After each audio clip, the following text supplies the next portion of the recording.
And welcome to Magic Numbers, and it's that time of the year, one of the 7 times this year that this time of the year when we can talk about the new set in our eccentric, deck-centric set review. And today I have a newcomer, although not exactly new to Limited, Rosemary Tea. Hi, Rosemary. Can you maybe tell something about yourself to the people that might not know you from the podcast side? Yeah, so I am just kind of a best of 3 limited grinder, trying to rack up trophies, arena, MTGO. Um, Hate it when a format's only available in best of 1. Play a little constructed here or there, but mostly I just stream limited most every day. The trenches. Addicted to The the trenches. trenches. I mean, this is a very modest, of course, introduction. I'm so used to that guests are notoriously underselling themselves. You would expect that in the content creator world, people are all about hyping themselves up and over promotion. But turns out that people that I invite are the opposite.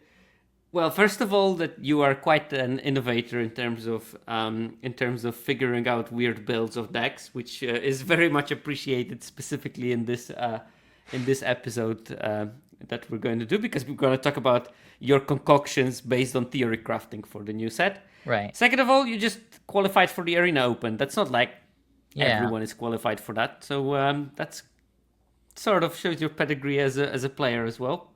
Sure. Yeah. I am very proud of myself for doing that. I mean, I run at all these different limited tournaments over and over again, and I just happened to get into one constructed one, and has me rethinking my whole identity. Well, I mean, when you play limited well, obviously you're okay in constructed. It doesn't work vice versa, but if you know limited, you constructed, you can figure things out. You just need to do some practicing, no? Which I assume you did, or at least Uh, 20 minutes of it. 20 minutes of it. Very minimal. I Momos. I got lucky with some Momos. Oh yes, Scam, blue white scam and standard. I'm trying to get to mythic and constructed this month because I decided that I might as well try to get my double mythic achievement for arena. So wish me luck. I already feel the grind. Best of luck. Try Momos. I'm playing the 4-color control. It just eats momos for breakfast. Fantastic thing. Okay, and we do have Tresio, our more regular appearance in the Skeleton Crew. Mike? Yes, hello everyone. I stream limited occasionally, usually mostly focused on early access and mostly focused on sealed to help people get ready for pre-release. But I've started to stream that stuff a little bit more, and I will be announcing a new podcast during this episode a little bit later. So stay tuned for that. Ooh. All right, good. Glad to hear it. More competition, damn it. Unless it's not about magic, but I doubt it severely. Anyway, let's move on to the episode. And instead of doing a regular set review when we're going to go painstakingly through every card and give it a grade, there is a lot of those already, and there are really good ones as well. I listened to them myself. But to do something different, we decided some time ago with Sander Kirstens, ages ago, that instead of going through each card, we might actually build some decks, because that forces us to look at the format not as a collection of individual cards that we evaluate based on previous notions of what similar cards have done in the past, but we're going to build decks, and then maybe while building the decks we can spot some synergies, we can spot some particular traits of a given set that maybe will mean that we have to reevaluate how we look at the cards, and so on. So what my guests are doing is I ask them to build limited decks with 40 cards. We try to make it reasonably realistic, so there's like between 0 and 3 rares and mythics, between 0 and 10 uncommons, and then we fill up the deck with commons that we think are important for the given color pair, and that's about it in terms of the decks. But before we do that, it's always good to give us a bit lay of the land of what the format feels like, so we can actually compare it, for example, with the previous formats. And the first thing that I normally do, just to give my guests a bit of a breather, is looking at the statistics of damage-based removal and looking at some conditional removal in the set, just how it aligns with the creature in the set. So this is the picture from Strixhaven, Secrets of Strixhaven. You can see that Tome Blast was killing like 50% of common creatures, Last Gasp was killing 77% of the common creatures, and so on and so on. It was a regular set. Its numbers are more or less aligned with all the other sets previously. Now let's fast forward to Marvel, and you will see instant differences. So for example, a thing that deals 1 damage, and I found only the example of Photon Blast Barrage, will kill 1 in 5 common creatures that exist in the format, which is actually quite a lot more than it was in Secrets of Strixhaven. Furthermore, thing like a Shock, which doesn't exist, but we have Helicarrier Strike, we have the -2/-2 spell in black. Those kill 62% of common creatures and around 50% of uncommons. This is much more than it was in Strixhaven, where it was only 50% and 36%, and yet Tome Blast was one of the better cards. Now, of course, Tome Blast was basically a natural 2-for-1, that's why the card was good, but we can expect things that deal 2 damage being quite decent in this format. Lightning Strike kills 86% of common creatures. It would have killed only 77% of creatures in Strixhaven. And the numbers for the uncommons and rares stay relatively the same. So percentages don't tell us the full story, as we're going to learn in a second. And then a thing like a Dark Deed, 95% of commons will get killed by this thing. So basically a 2-mana spell can kill 95% of common creatures at their face value. Look, I'm not going to reevaluate every specific situation like, oh, but what if they use the power up, or what if they cast the backside of the card? I'm just looking at face value stats as printed on the card, just for the sake of sanity, because the myriad possibilities that appear later in the game can of course complicate things. And a thing like Repulsor Blast will kill, weirdly, very weirdly, 100% of rare creatures as they are printed. In Secrets of Strixhaven, dealing 5 damage only killed 85% of rare creatures. So 15% of the rares were larger than that. Here it kills literally every single rare and mythic creature in the set. And also around 98-95% of other creatures. So actually Repulsor Blast, barring 5 creatures that it doesn't kill, is almost unconditional removal, which is shocking, I have to say, when I saw that number. It's quite a strange number for a 4 damage removal in red to be able to kill that kind of a large fraction. But what is not shown in this slide, what is not shown in those stats, is something else. The number of removal spells is not that large. This is a set that is starved for removal. And in general, it's starved for non-permanent spells as well. There are only 2 conditional removal spells that I found. So for example, we don't have our usual kill a flyer and do something spell that we normally have. We have Murdoch's Crusade at common in white. This kills something with toughness 4 or greater. And it kills only 14% of common creatures, but it does kill like 33% of uncommons and around 50% of rares. So there are some targets. Also, it can destroy an enchantment with mana value 4 or greater. I don't know exactly why this 4 or greater thing is there. I guess that has something to do with the fact that there is a 3-mana Oblivion Ring at common in white, and they didn't want to destroy this with Murdoch's Crusade, sorry. So that's one. And there's Cruel Alliance, which technically is an unconditional removal because you can cast it for 3 mana and you can do Teamwork 2, which we'll discuss in a second, but I'm pretty sure most of you know what Teamwork does already. And then it kills anything.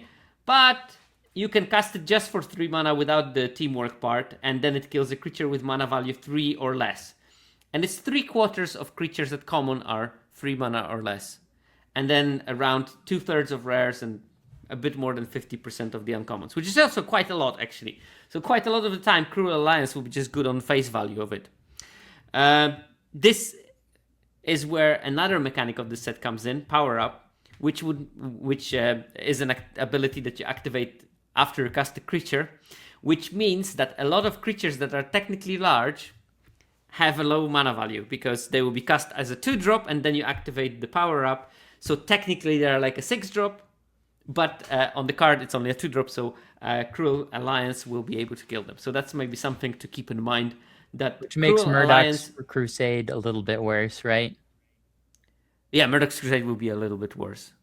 Although I don't think it's going to be bad, but because, for the same reason, even though only small percentages of creatures on the face value have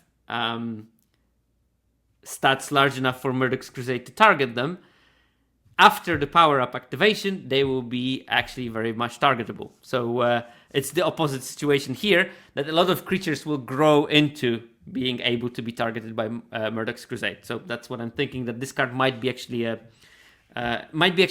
better than the percentages that I'm showing you on the slides are suggesting. Well, and Sirkovitz, one more comment about Murdoch's Crusade and the enchantment portion. We'll probably be talking about this a few times today, that there's not a lot of enchantment removal in general. And it's not only like Web Up, for example, that's being protected here, but you also have the 3 mana, it's like Encase in Ice or something like that in blue. Yeah. That's a common. And so you have several of these like binding up stuff enchantments that are immune to Murdoch's Crusade. There's very few ways to remove them, and it's you'll feel it very quickly in the format. Unless you have a gorilla, because Harambe can beat all the enchantment removal. Okay. Then sweepers. And as with removal, there is not really that much in terms of sweeping. So proper sweepers, I was stretching here. Proper sweepers, Avengers Disassembled is sort of like Brotherhood's End, deals 3 to every creature, and it has a second mode that does things. But it doesn't kill anything with toughness larger than 3, so it's not a proper sweeper, it's what you call a mini sweeper. Then there's also Avengers Under Siege, which is another mini sweeper, but this one is sort of like protecting most of your creatures if you're playing black-red, because you're going to have villains, and it only deals damage to non-villain creatures. But these are not proper wraths. It's not a Wrath of God kind of effect. It's more like a Pyroclasm or Pyroclasm Plus. Then there's Thanos, the Mad Titan, which has Extinction event built into it. So kill all the odd or even creatures. Again, this is a bit of a Magic Christmas land, because activation of Thanos is costing Wooburg and a colorless on top of that. So I'm not expecting that this is going to happen a lot. I'm sure and on top of that, Extinction event is also hard to line up as an effect, just, period. I had an Extinction event in my early access, and I was constantly just... It's both of our boards half. I can't really line it up well. Yeah, and then, again, I don't think you'll be able to build around it too much even, so there you go. And then there's Worlds Within Worlds, which is not really a wrath, but it's sort of like Upheaval meets Living Death. So you return all the creatures to their owner's hands, and then each player can put all the creatures from their hand onto the battlefield. It's a very weird card, and it costs 7 mana. It's not a proper wrath. There are like 4 sweepers on the bonus sheet, but this bonus sheet is super rare as far as I'm concerned. It's going to be like 1 card from the bonus sheet per draft pod on average. But we have Final Showdown, which is instant speed sweeper, which is great. We don't have any sweepers. You're comfortable playing around without care in the world about the sweepers, and then someone casts you an instant speed Wrath of God. Must be nice. And we have Voracious Fury, which is also like basically can be a can be a one-sided wrath effect if the cards align well. And as Rosemary mentioned, Extinction Event itself, with an art using Thanos' snap, is also printed on the bonus sheet. And we have Final Act, which is some kind of a weird commander product wrath that does way too much, it seems. For example, it will kill all of your opponent's battles if you really want to, despite 0 battles being in the set. Which, by the way, I think could have happened here. We had so many battles in Avengers that you could have put a couple of them as a flavor instead of the sagas. Okay, so these are the sweepers. Long story short, you don't have to worry too much about sweepers in this set, which is great for someone that likes to build complicated board states.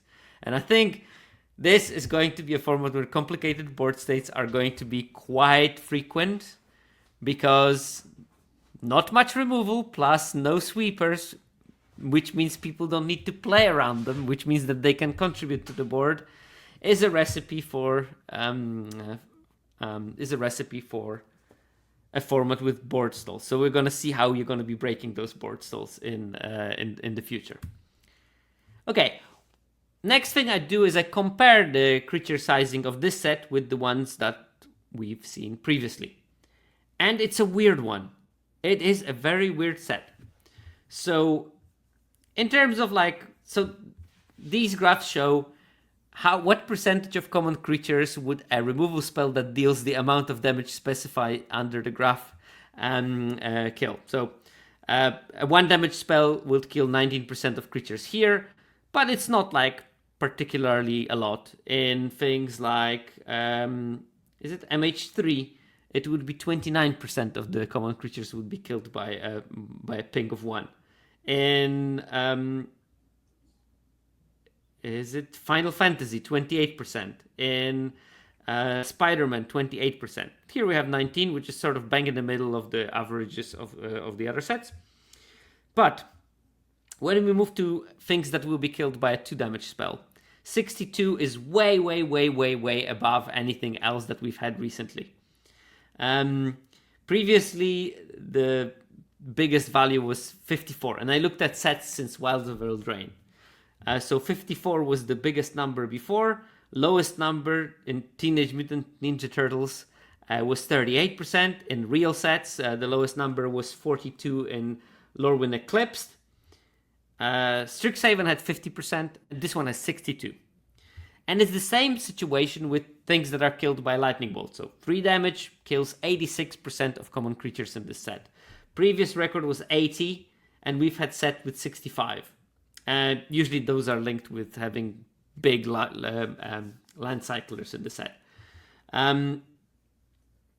Marvel has 86%, way above what we are expected. So Lightning Strike, at common level at least, will be quite a potent spell, because it kills most of the common creatures, basically.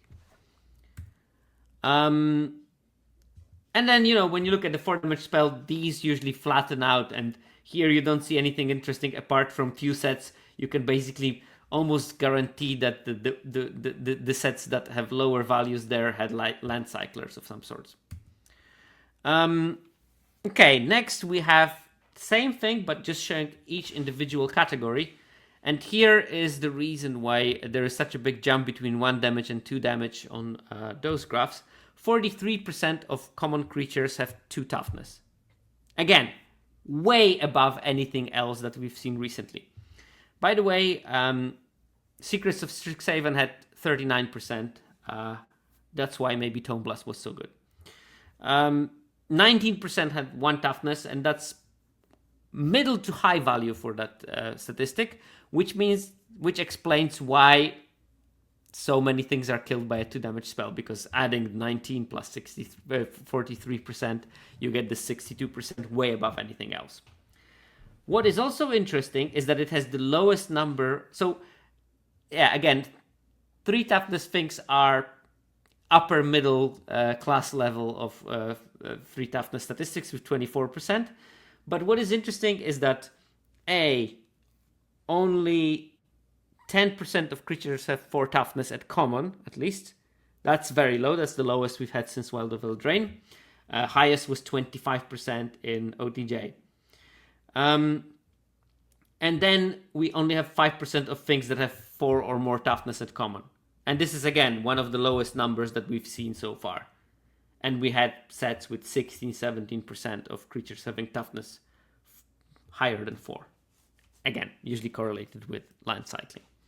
So 5% is very low. So we see that there is just a lot of 1, 2, 3 toughness creatures in the set. Then they take 5 and 6 creatures that are printed in the set are 1, 2, or 3 toughness. But there are other things, and normally I finished here. Normally I finished creature sizing and done.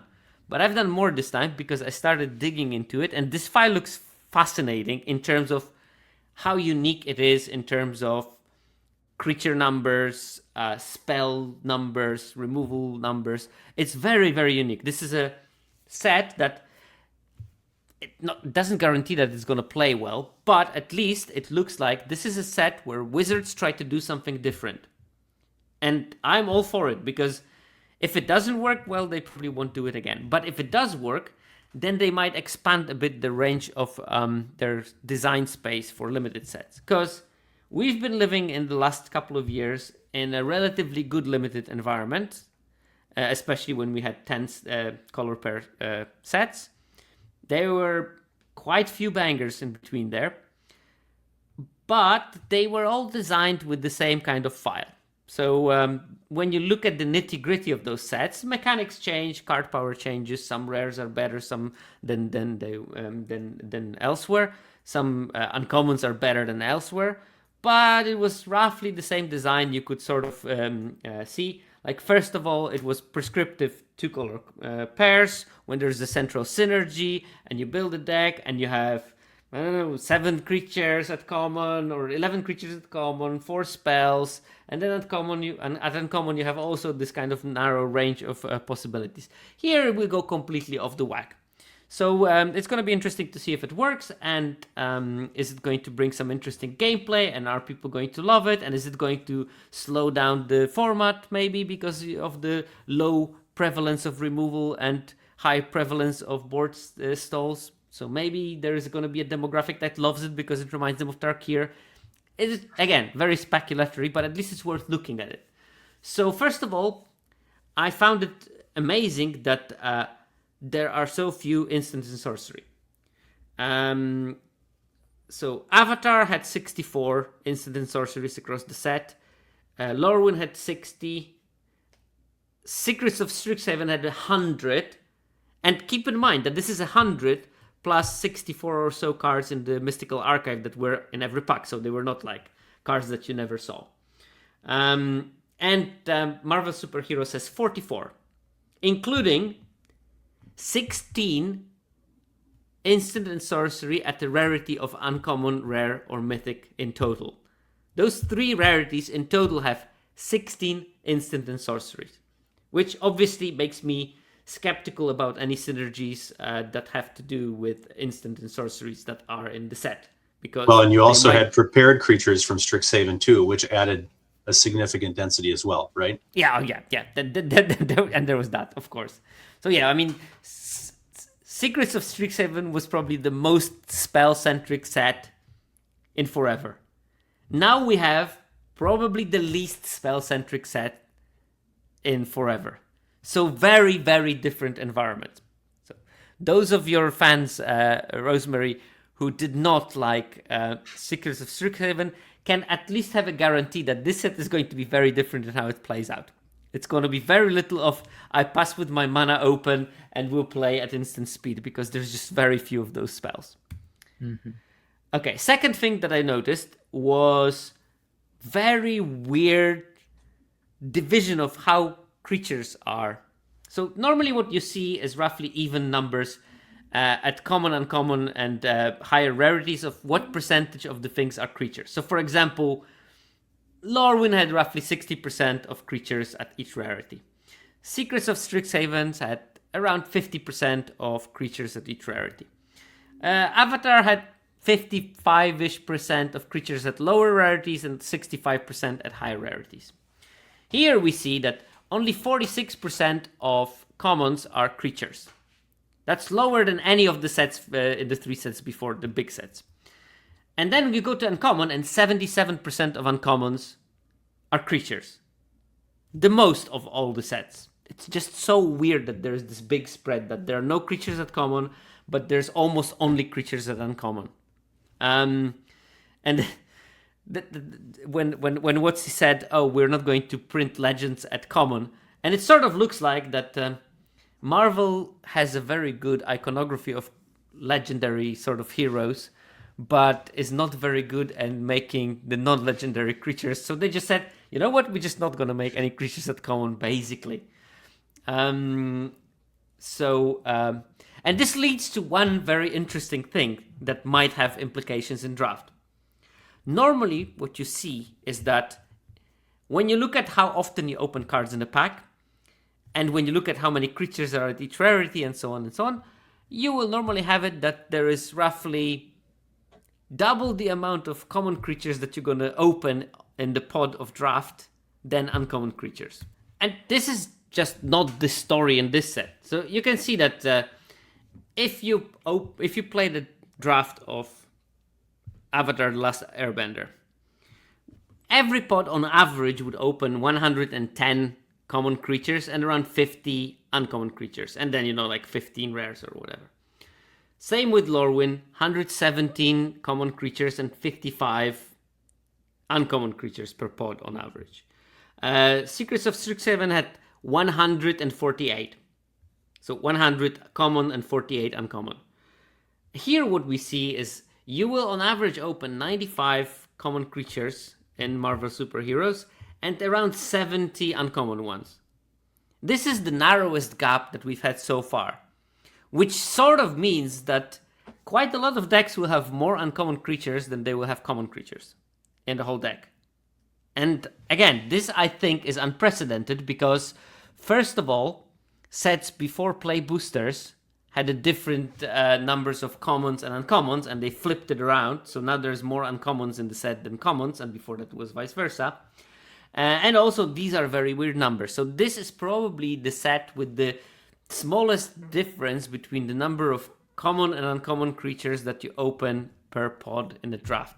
And I think that this is a highly relevant number. It means that uncommons are going to be determining the directions of deck much more than they used to.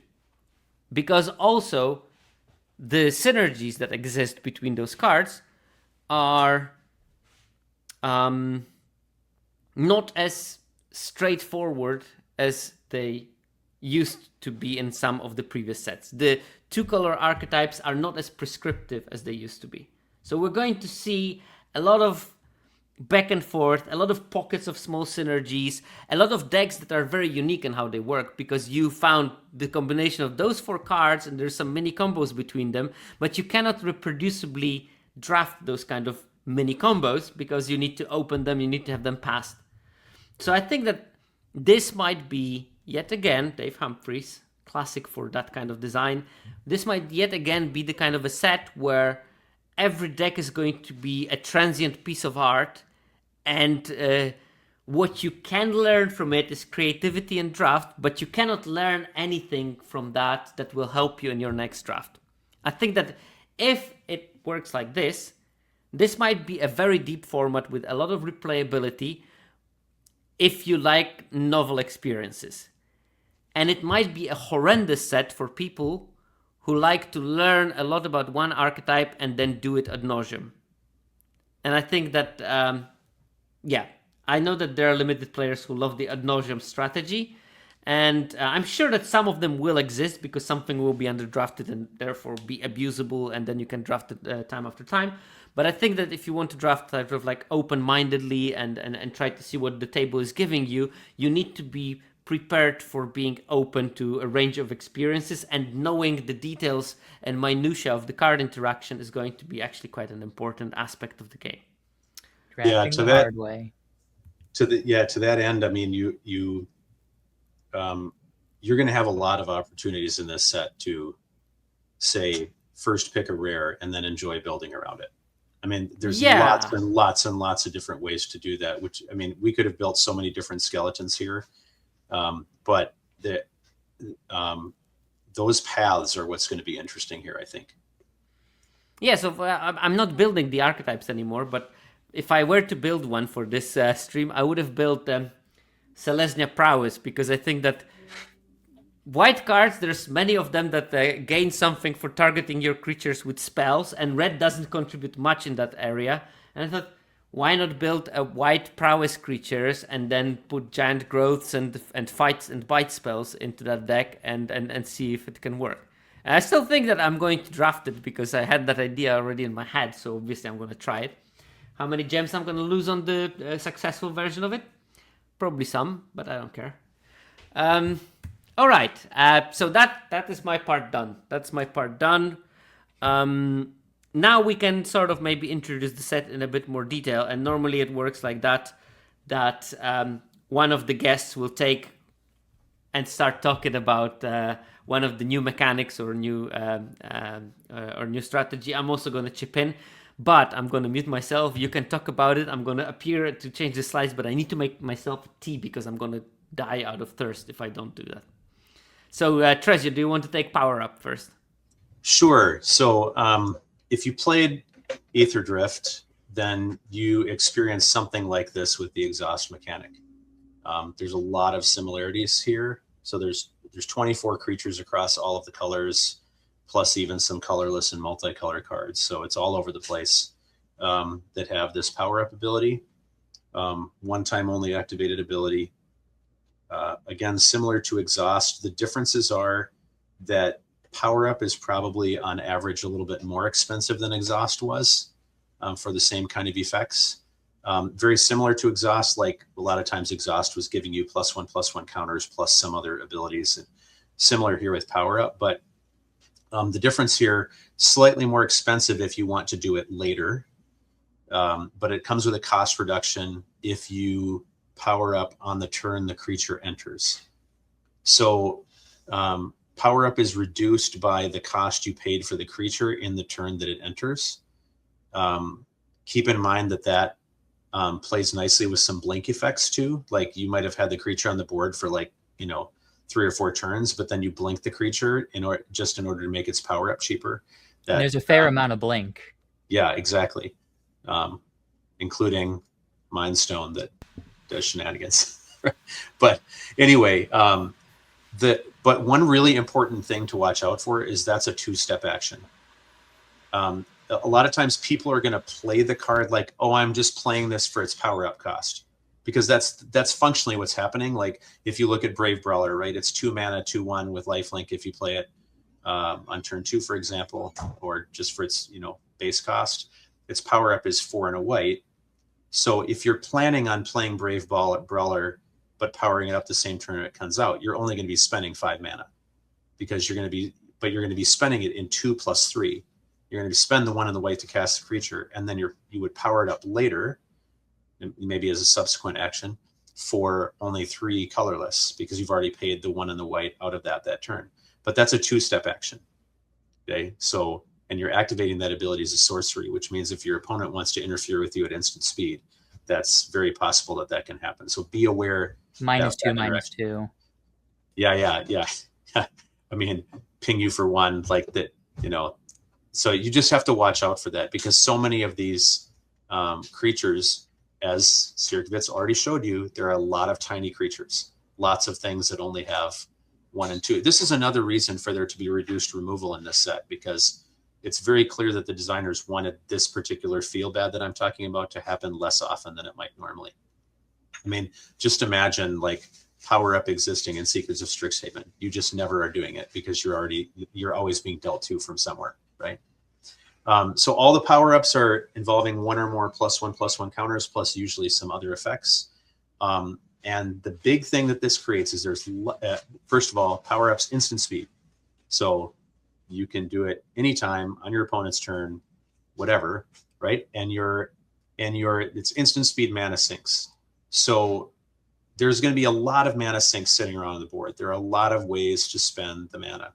And so you can also see some of the things that probably went into the set design of, we want a lot of creatures. We want the creatures to stick around. We don't want lots of ways to remove the creatures. What does that mean? You get these big boards with lots of heroes and villains flying around. And then every once in a while, some of them can do some big powerful thing. And obviously you can expect that the power up abilities are more powerful as you go up the rarity chain in general. So we displayed a few of the commons and uncommons here, but that's power up. Yeah, and in that gist, I think that there's going to be a big difference between the power-up abilities that have an effect and power-up abilities that don't have an effect. Because I can imagine, we're playing late game and there's not much to do. You draw the Brave Brawler and you cast it for 2 mana and you pump it for 3 extra mana to use the power-up, and then you get the -2/-2 thing in response. Opponents spent 2 mana, you spent 5 mana, and you both lost a card. Who is ahead on that advantage, on that exchange?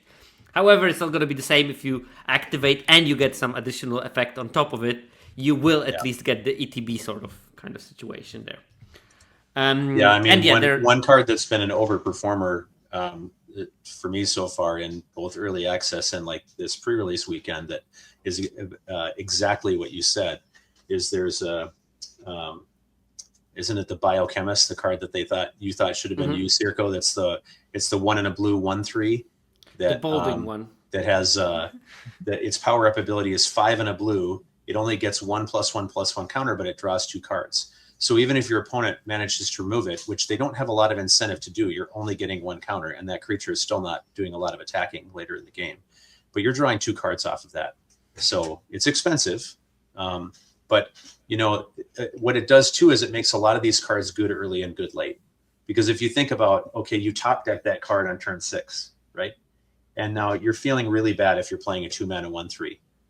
But you're not feeling very bad if you're like, well, I can basically play a 6 mana 2/4 that draws 2 cards. I'm feeling way better about that top decking that late in a game. So yes, it's 2 steps. Yes, you have to watch out for that, but it creates a good early and good late situation in a lot of these cards. Yeah, and then there's I think that what is nice in this set is that there's a lot of potential play in there. Like a city common like the Biochemist, you can cast it and activate it on the same turn. But for example, you have some payoffs for drawing 2 cards and you can draw a card in a different way on that turn. You might actually actively stop yourself from activating the ability, do something else, draw the second card for a turn, have your payoff, and then later turn you can activate it at the end of opponent's turn to draw 2 cards at the same time and get your draw 2 cards in a turn payoffs this way as well. And I think there's lots of those like small kind of things where there can be interesting decision points. Okay, let us move to when I find how that one works. Let us move to teamwork. Rosemary, do you want to talk about teamwork while my kettle has boiled so I can make my tea? Look at that. You're making tea, and then we're going to have tea talk about teamwork, which has tea in it. What's going on? It's like it was planned. Almost as if. Yeah, obvious synergies here. So yeah, teamwork is on 12 cards. So yeah, total number of spells in this format, low. A good chunk of those spells have teamwork. So you're going to be seeing a lot of the same teamwork spells again and again. And so you're probably going to get them memorized, more quickly than the average spell. What it is you can teamwork X, which means you tap creatures with power X or greater to get an additional effect on this instant or sorcery, which is kind of like crewing a spell, kind of like convoke.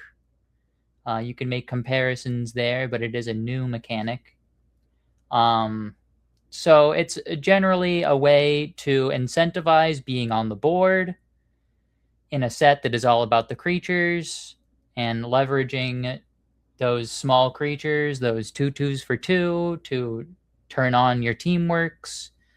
One notable thing is that instant speed teamwork and sorcery speed teamwork play pretty differently. Sorcery speed is quite a heavy cost because your creature can it can't block anymore, and if it has vigilance, it would have to attack first. So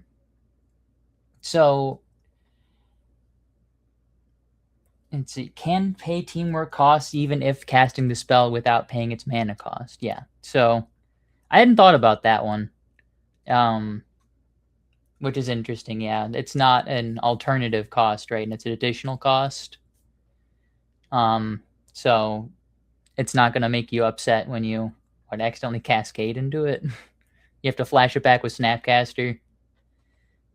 Two of things I don't think are in the set. But yeah, there's a lot of very powerful spells with teamwork. I am noticing one very powerful one that did not make it to this slide. All-star, common in the making, potentially. Atlantis attacks. We'll get there. Don't worry. Yeah. So yeah, teamwork 4 basically is... teamwork is kicker, but you have to have an actual person doing the kicking. Yeah. A dedicated kicker. Teamwork 2, as we saw from all like the small creatures and stuff, seems pretty easy to turn on. Teamwork 4, that's starting to get to be a significant amount of creatures. I've had very good experience in early access with being able to turn on like my Go Nuts. I played a fair amount of green. Teamwork 3 seemed pretty easy to enable. You often want that extra value out of these spells. I mean, there's other type of play. If you are expecting, for example, your opponent holding the we say the nay, you can play stuff before attacking just to tap a blocker into the counter spell, making sure that you can pay 2 but not 4. Yeah, or try to remove somebody who you think might teamwork, and then you try and play your spell that you want to resolve, or get around this helicarrier strike. And there's like very, very few payoffs, but very few of them. There is like Agent Maria something. Yeah, the only card that explicitly says if you teamwork, then something happens. But there's faux synergies, like with blue-white uncommon Captain America, that untaps once you've tapped a creature. On your turn. On your turn. Oh, yeah, okay. Let's go with the sorceries then. Yeah, but there are a couple of other things that can untap things in blue. There's an equipment that enters and taps. There's a couple of things that can untap. Surprisingly for teamwork or something. Mm-hmm. Okay. That covers teamwork, I think. Then we have plans, and there are 7 of those. There is 1 in each color at uncommon, which means that you're going to see those cards quite a lot. And there's 2 rare ones in, I think, black and more black? Yeah, Construct a Cube and Doom. Yeah. Oh, yeah, okay, there you go. So these are interesting cards. They have a mission that you need to fulfill. So, for example, the Political Triumph. Whenever a creature you control enters, you scry 1 and put a plant counter on something. And then when you get to a particular number of plant counters, you sacrifice the enchantment and you get a bigger question mark effect. So in case of Political Triumph, when you get 4th plant counter on it, you sacrifice it and you draw a card and put a +1/+1 counter on each creature you control. Which, for 1 mana, putting a bunch of counters on stuff and getting some scry triggers and then drawing a card on top of that, that's a lot. But of course, it will take some time to get it. So you're paying with time, basically. So these spells are usually very... Like, you would never get a spell that does what it does at the when you put the correct number of plant counters on them.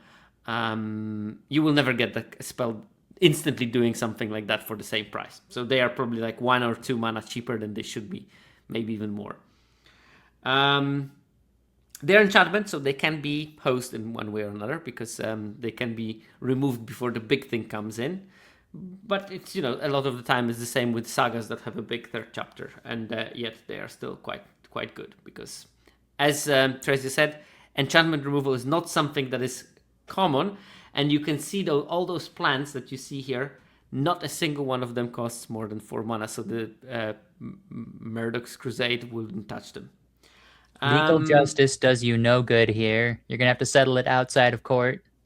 Unfortunately, that legal challenges were never good against villainry, it seems. I've played against some of them. I played with some of them in the early access, and like death to our enemies was pretty powerful if you could trigger it.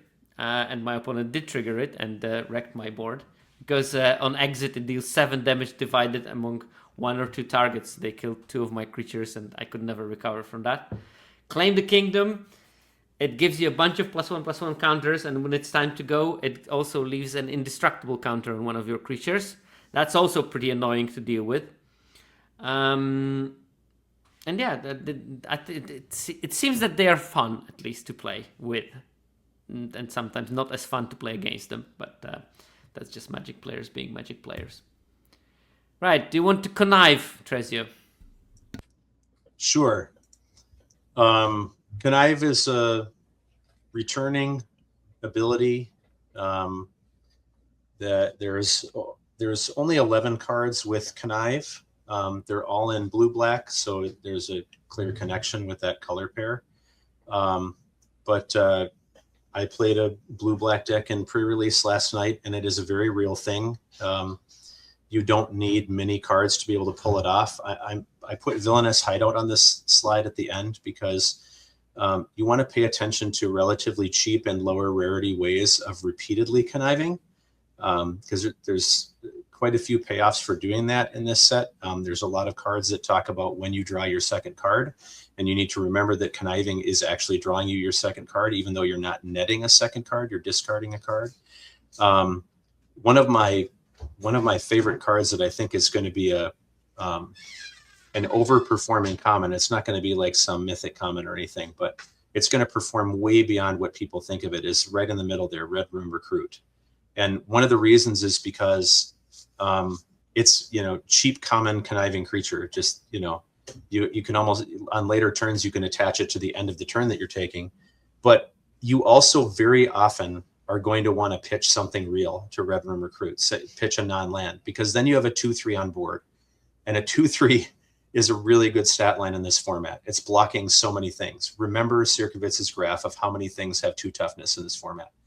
It's just, it's a massive difference going from a 1/2 to a 2/3. And black actually has quite a few ways of retrieving things from the graveyard for relatively inexpensive costs in this format. So especially if what you pitch is like a cheap creature or something. So it's a good and often repeatable way to trigger when you draw your second card.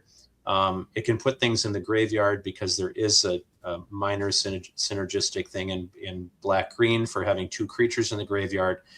Again, Red Room Recruit is a hero at pulling that off early. And then it's important for you to note that if you haven't played with Connive before, that the individual elements of Connive, even though Connive is like doing a lot of things, like you draw a card and then you just discard a card and then you decide what kind of card you're going to discard and whether that's going to put a counter on something. Once the whole Connive train has left the station, once Connive begins to resolve, you can't interrupt individual parts of it. You either decide that you're going to interact based on the Connive trigger hitting the stack, or you don't get to stop in the middle and say, oh, I'm going to stop you before you put the counter on something. Once you choose that, you now have to wait until after the counter resolves. So it's important to realize how that interaction is going to work. But you can see there, Trickster Stratagem. We've seen before that 4 mana top or bottom can even be good, and 4 mana second from top or bottom is even better.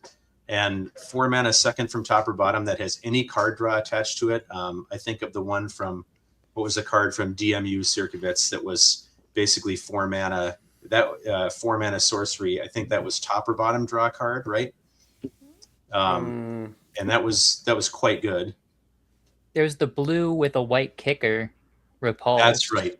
That's right. But that was a Yes. repulse. Yeah, that With was a repulse.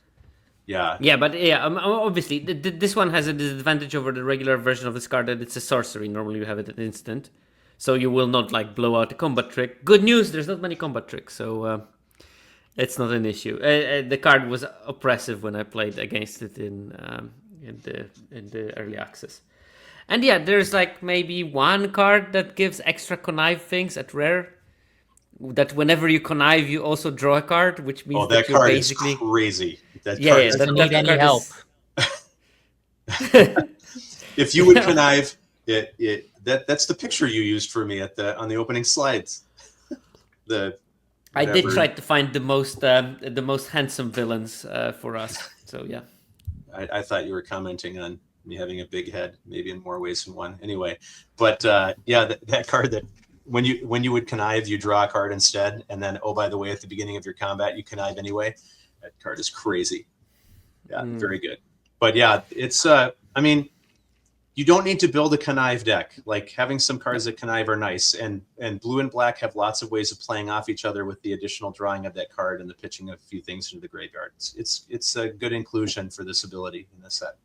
Yeah, I think that this set is generally like, by the way, synergies are going to be so important because you just want to connive. It's a good thing to happen. And hey, if you get a bit of an extra from it, cool.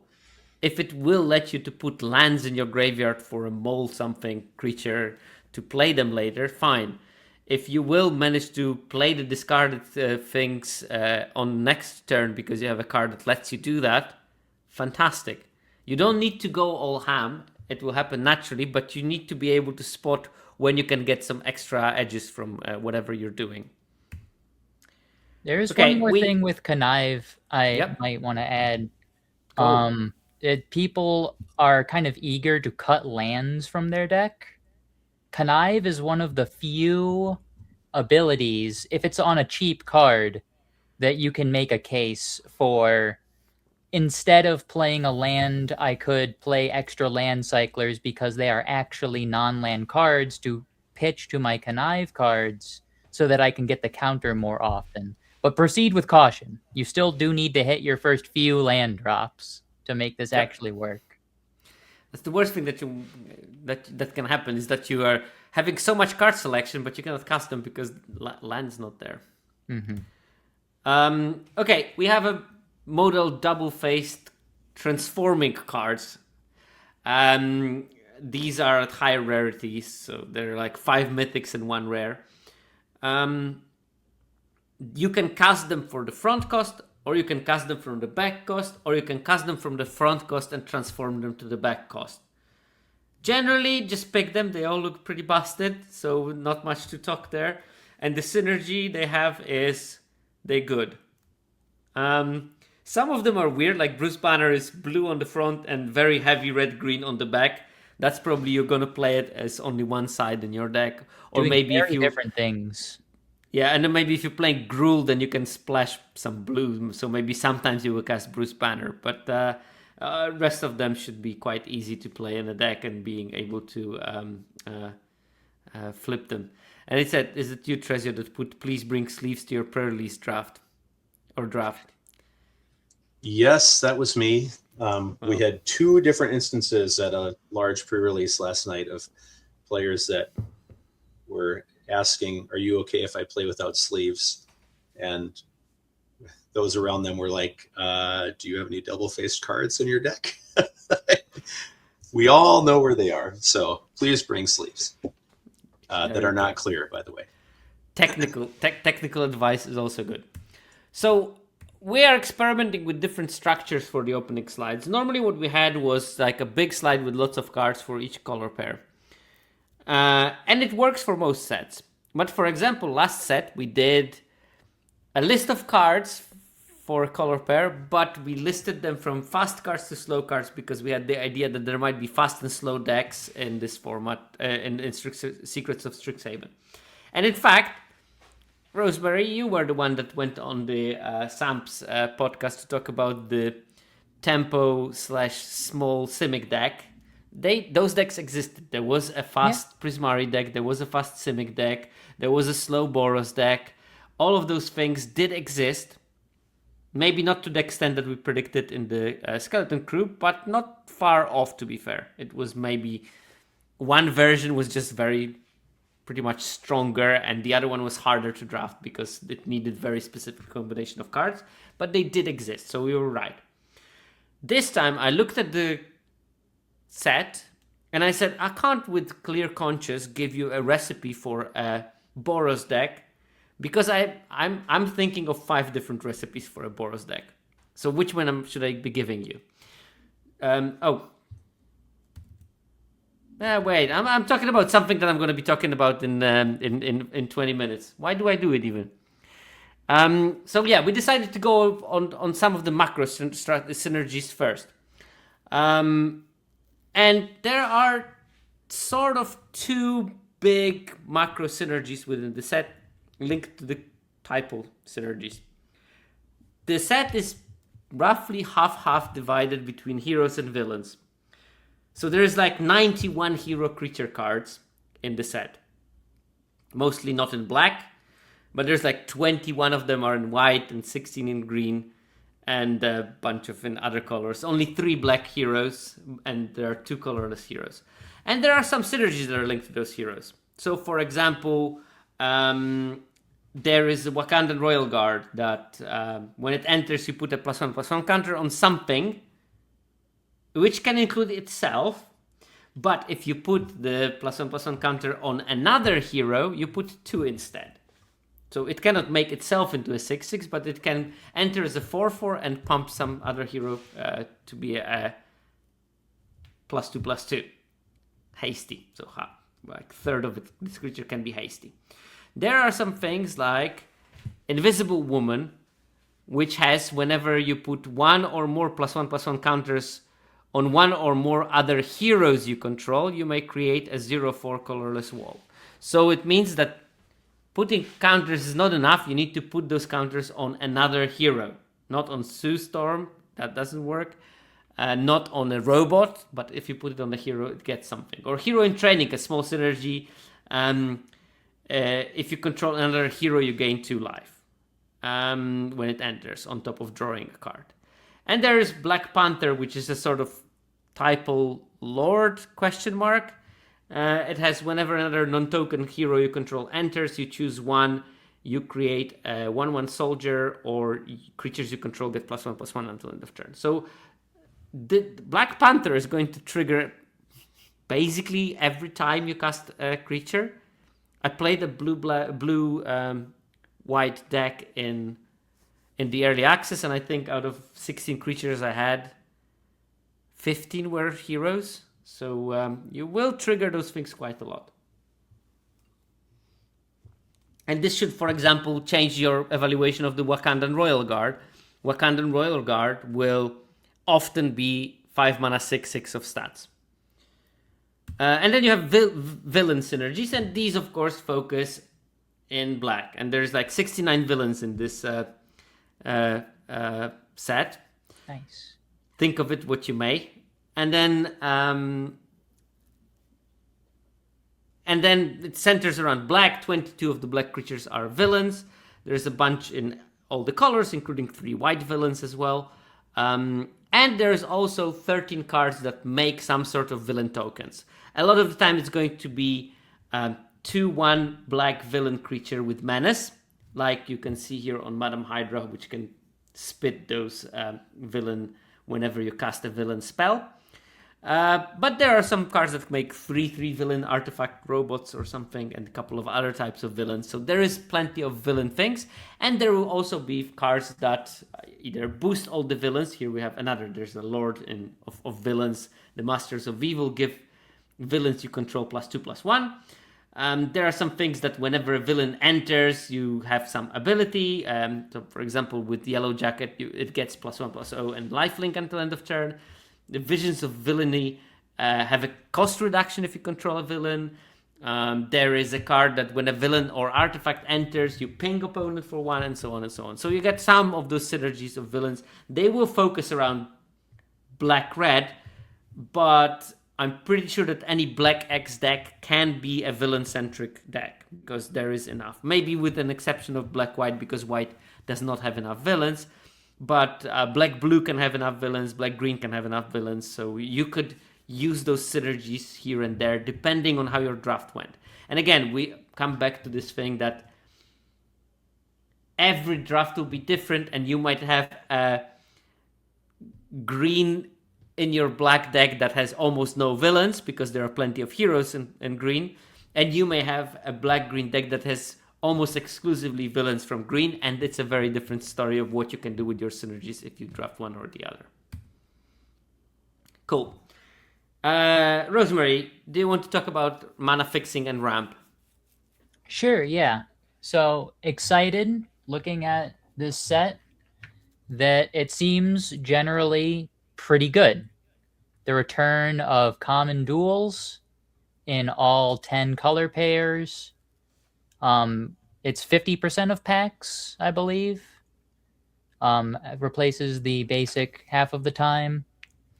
Yeah, we're going to talk about the lands. Oh, by the way, I forgot completely to put the land cyclers. We need to mention those. Yeah. Well, lands are great. Other tools to fix and ramp are also pretty great. We have a new Manolith. We have a, real green mana dork, which, in my opinion, was sorely missed in Strixhaven. We have, a mana worker that is like a power stone, a fair amount of treasures. Well, a couple things that make treasures, but they're very good at making treasures. Herbie. We have Herbie. Yeah, Herbie. I played plenty of Herbie in early access, which is, chat referred to it a couple times as Uro. I don't think it's exactly that good, but the comparison was made. We have a sorcery speed. Because we're doing it before the release. Herbie is a 4-mana 2/1 with flying, and when it enters, you draw a card, and then you may put a land card from your hand into the battlefield tapped. Does not gain you 3 life, therefore it's not Uro, and it's not a 6/6, but a 2/1 flyer. Right. But still, colorless card that can ramp you all the time. Hydraulic Helper, the mana worker that you mentioned, is a 2-mana 2/3, so a good blocker for the set where so many creatures will not be able to attack past it. And it taps mana for dork blue does mana. Look very good. Which is Undercover Scroll, 2-mana 1/1, taps to make a mana of any color. If you have 2 or more creatures in your graveyard, it gets +2/+2 in all creature types. It becomes a hero. It starts out as a villain. Or it's also a merfolk, perhaps. Yeah. There, we think the same, eh? We know what we want to do. I was tempted by that skeleton, but I had to keep things kind of realistic. I will also shout out the Ant-Man's Army 2 and a green 3/2. When it enters, you can make a food or a treasure. I ended up playing that card a fair amount because I noticed that people generally didn't want them. But, solid curve filler, gets you up to 5 on turn 4, is always going to be 2 cardboards for 1 card. So plenty of tools at common to fix you and ramp you. And of course, something that I should have put here, but I didn't, is basic land cyclers, which there are 5 of, in 1 each color. They are not swamp cyclers, not plain cyclers, they are basic land cyclers, which means for 2 mana, you discard them, and you get any basic that you want, that you have in your deck, obviously. Which is a big upgrade, because a lot of the time the problem was that you drew your 3 swamps and the swamp cycler, and you're like, Now you're not going to get a mana screw if you draw the land cycler. And there are actually, some of them are creatures I wouldn't be ashamed of playing if they didn't have the land cycling. There is one that for 5 mana makes 2 3/2s. That's a pretty good rate, with vigilance also. That's a pretty good rate. There is a 6 mana 7/6 trample. So basically bigger Dreadmaw. That also can find you a land if you don't have 6 mana. So these are also going to be pretty good, and they will allow you to extend your maybe pockets of synergy to a 3-color situation if you can. I played a couple of banned decks in the early access, and it was not a problem because I had land cyclers. Yeah, and correct me if I'm wrong, but normally they shy away from putting land cyclers on lower costed creatures. The blue one is just 4 mana, 3 in a Yep. blue for a 3/3 when it enters Connive villain, which gives the card a lot of modality because you don't Yep. have to commit so much to such a big creature when Yeah, so considering how you're going to normally deploy your the threat. land cyclers, if when you remember when we were watching the set statistics and you could see which sets had land cyclers because they had a disproportionate amount of 6 and more drops compared to other sets, because the land cyclers were almost by default a 6 or a 7 drop. And now we have a 4 drop, 3, 5 drops, and a 6 drop. That's the difference. And I think that they are also more competitively statted. So they are actually creatures that would be still probably passable if they did not have the cycling ability, but they do. That to me is the huge difference this time, because so often we've seen land cycling be not very good when it's costing 2 and pretty good when it's costing 1. Them attaching any basic to it, but then also making the creatures not embarrassing to play. I mean, just look at the green one. It's like what, a 6 mana 6/7 with trample or something. 7/6. Yeah, you wouldn't mind playing that on turn 6. Like, it's going to be a problem, especially in a set. Again, add that to the fact that they've made creatures to be stickier in this set, and it's going to be harder to get rid of them. So an average statted creature is going to be fine in a lot of cases.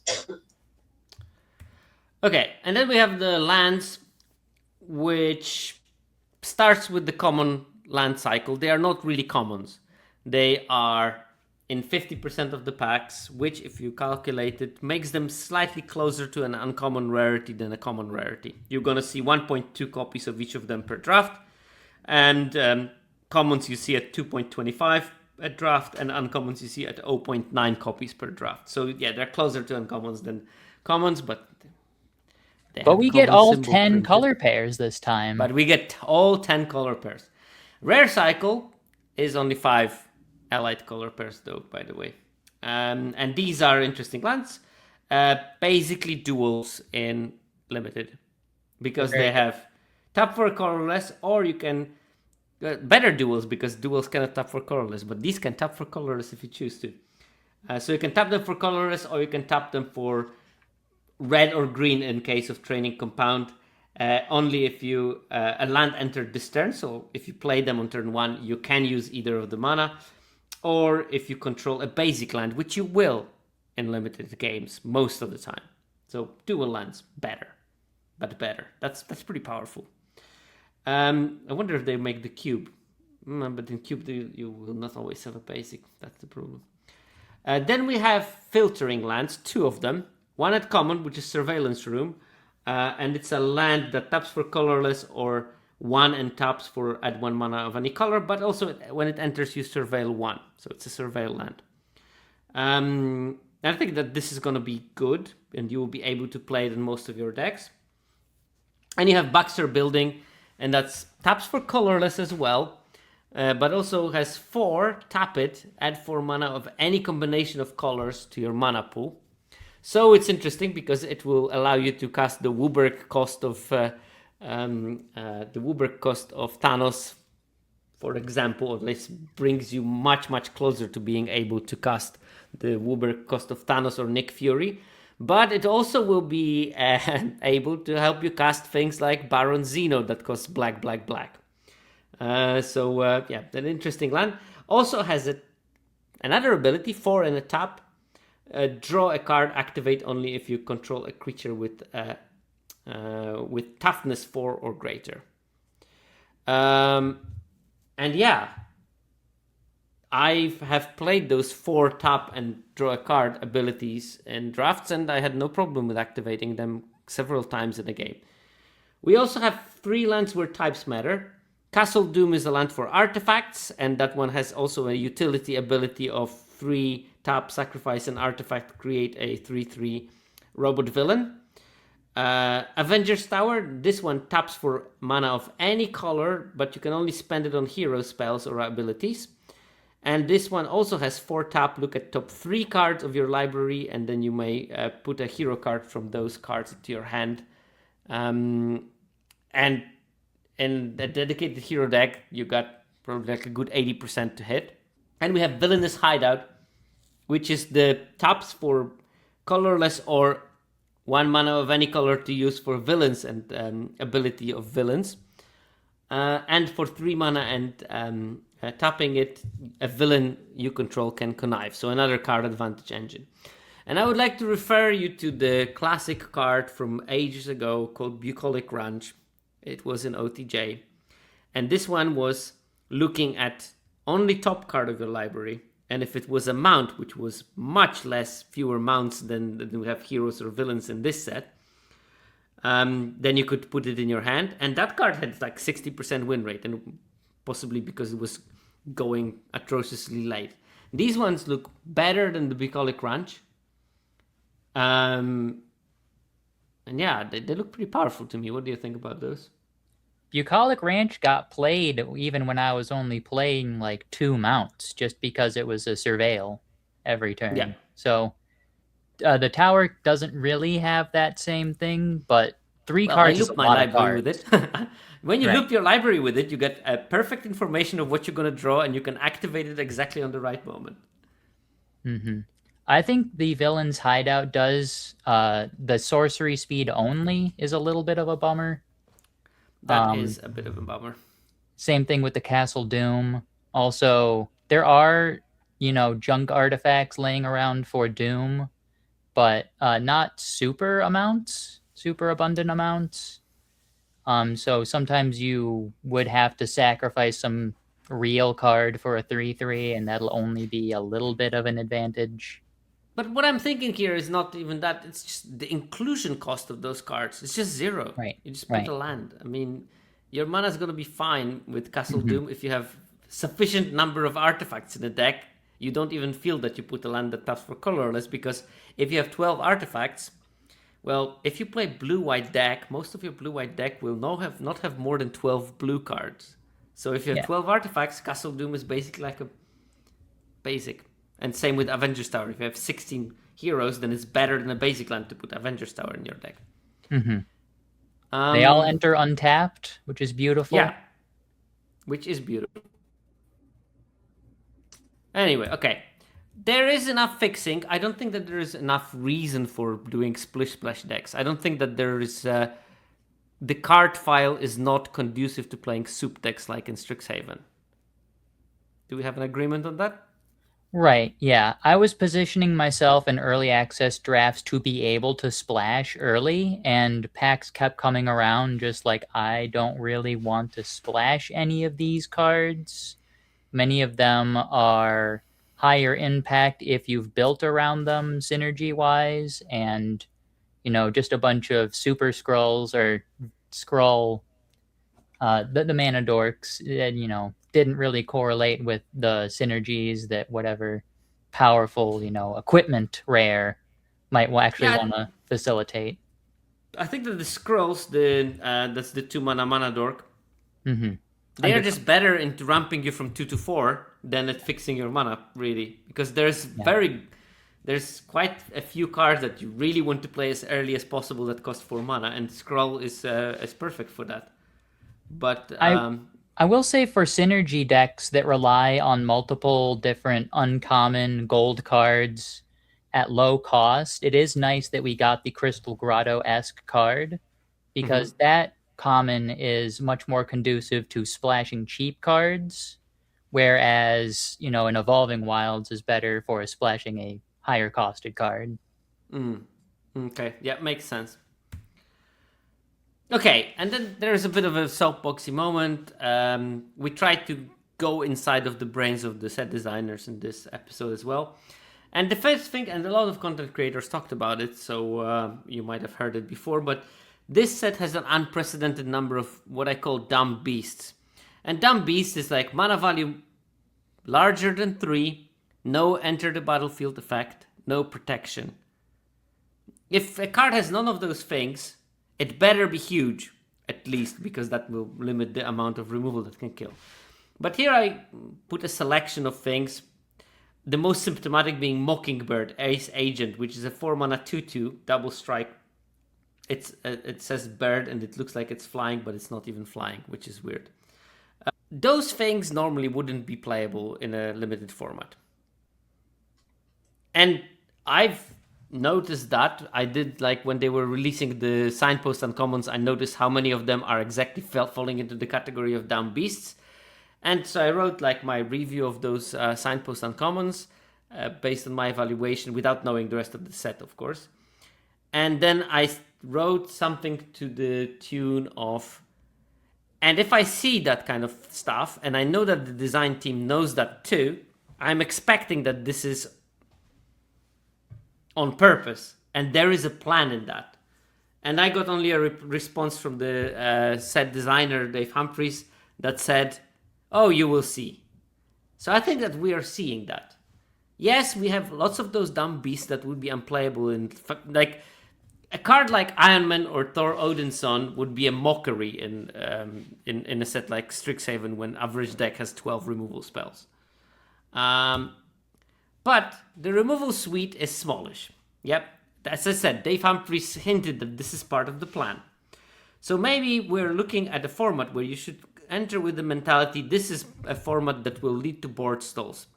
This is the format where thinking how you're going to break those board stalls is going to be an important part of winning games.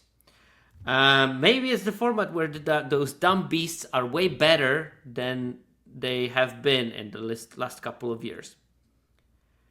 And at the same time, it's also a set that has a weird balance of creatures and a weird stat line of creatures and weird percentages of creatures at different rarities.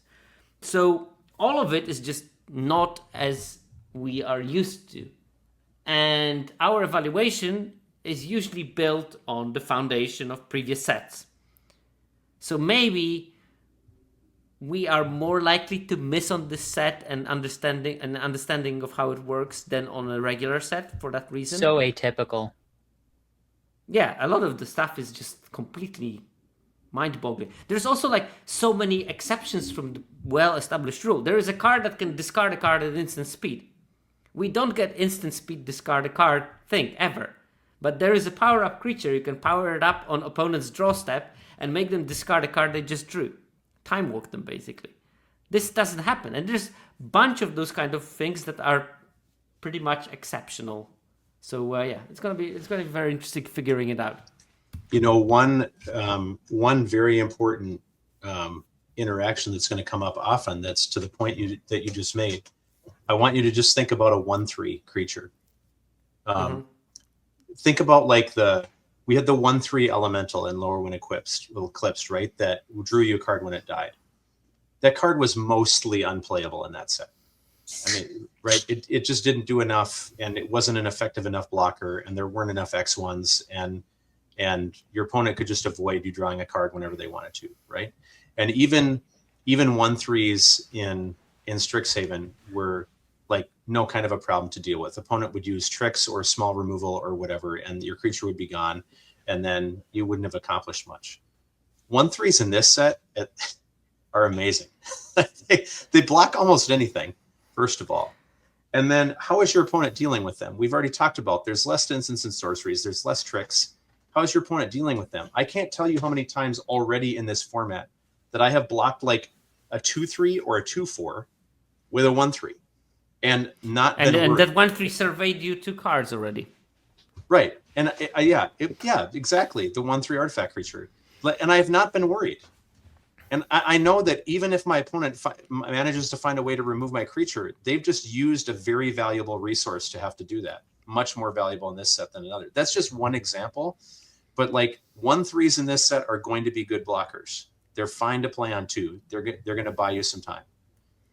So you're basically trying to promote my invitational card, Bolt Biochemist.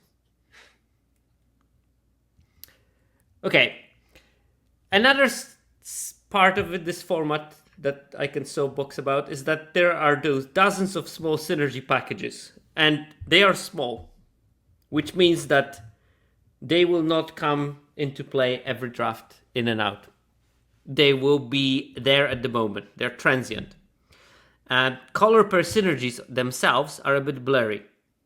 Because as we were discussing the skeletons themselves, we could see millions of ways of building every deck. And depending on what you want to be doing and what was opened in your lane. So again, as I said, this is going to be, in my opinion at least, I have a pretty good confidence about that conclusion, is that going to be an improvised format rather than paint by numbers format. Improvised formats, when you need to decide on the spot in the draft of what you're doing, where you cannot just build this kind of a paint by numbers situation when you know what you need for your good Boros deck. These formats usually reward deep understanding of what's going on and good knowledge of the card file and good knowledge of interactions between cards. So staying open for a very long time in the draft. That too. All those things are going to be absolutely exciting for some of you and horrendously scary and terrifying for some of you. But so was Strixhaven, I guess, where some of you really loved it and some of you really hated it. I liked Strixhaven. I didn't mind it at all. But I am definitely an improvised person, so yeah. It's going to be interesting. That's one thing I know for sure. Well, that's good, because there are improvised cards in this set even. Hey! No plan on you playing artifacts. All right, so yeah, this is the soapbox I started doing because I thought I already reached those slides, but I didn't.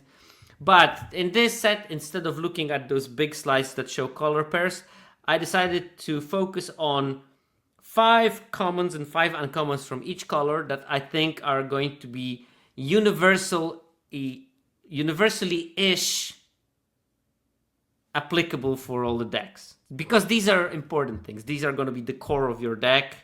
They are going to be fine to good in any white deck that you're going to be drafting, rather than being specific. And I don't know, maybe you disagree with me, my dear guests, and maybe you agree. These are very loose, but I picked 2 aces, 2 under the radar cards, and 2 wild cards. Aces are the cards that are quite obviously good. Under the radar are the ones that might be going late in the first days of the format. And the wild card is, I think, a card that content creators might evaluate lower than the win rate will be. Again, speculation from my side here, so don't take it as a gospel. And in white, I had the Hero in Training and Web Up as the aces. Hero in Training, 3 mana, 2 draw a card, sometimes gain 2 life. Obviously, this card is going to be good. Web Up, 3 mana, Oblivion Ring. In a set with low removal, this is also premium. I don't think there is particularly large challenging of this kind of conclusion. Then in Under the Radar, I have Borrow Backup, the 5 mana, make 2/3/3 hero tokens with Vigilance with basic land cycling 2. It's a sorcery. I think that this card is pretty solid. 5 mana for 6/4 of stats. If you don't have mana, you can cycle it for any basic. That's pretty good. And Take Up the Shield. We know that the card is good, but I've heard some speculation that people don't like it in this format. I think that it can be pretty good in maybe 3 out of the 4 white color pairs. So I'm looking forward that it's going to be quite good. And because it's a combat trick, it might go later than normally. So that's why I put it in Under the Radar. This is like the 4th time we've had Take Up the Shield or so, and there is a pretty big delta, I would say, between the sets. In M20, it was great, and I think that this set is, despite all those synergies, it's a bit more corsety than OTJ. I think it's going to be quite good for a couple of reasons. One is that you have your critical creatures are going to want protection.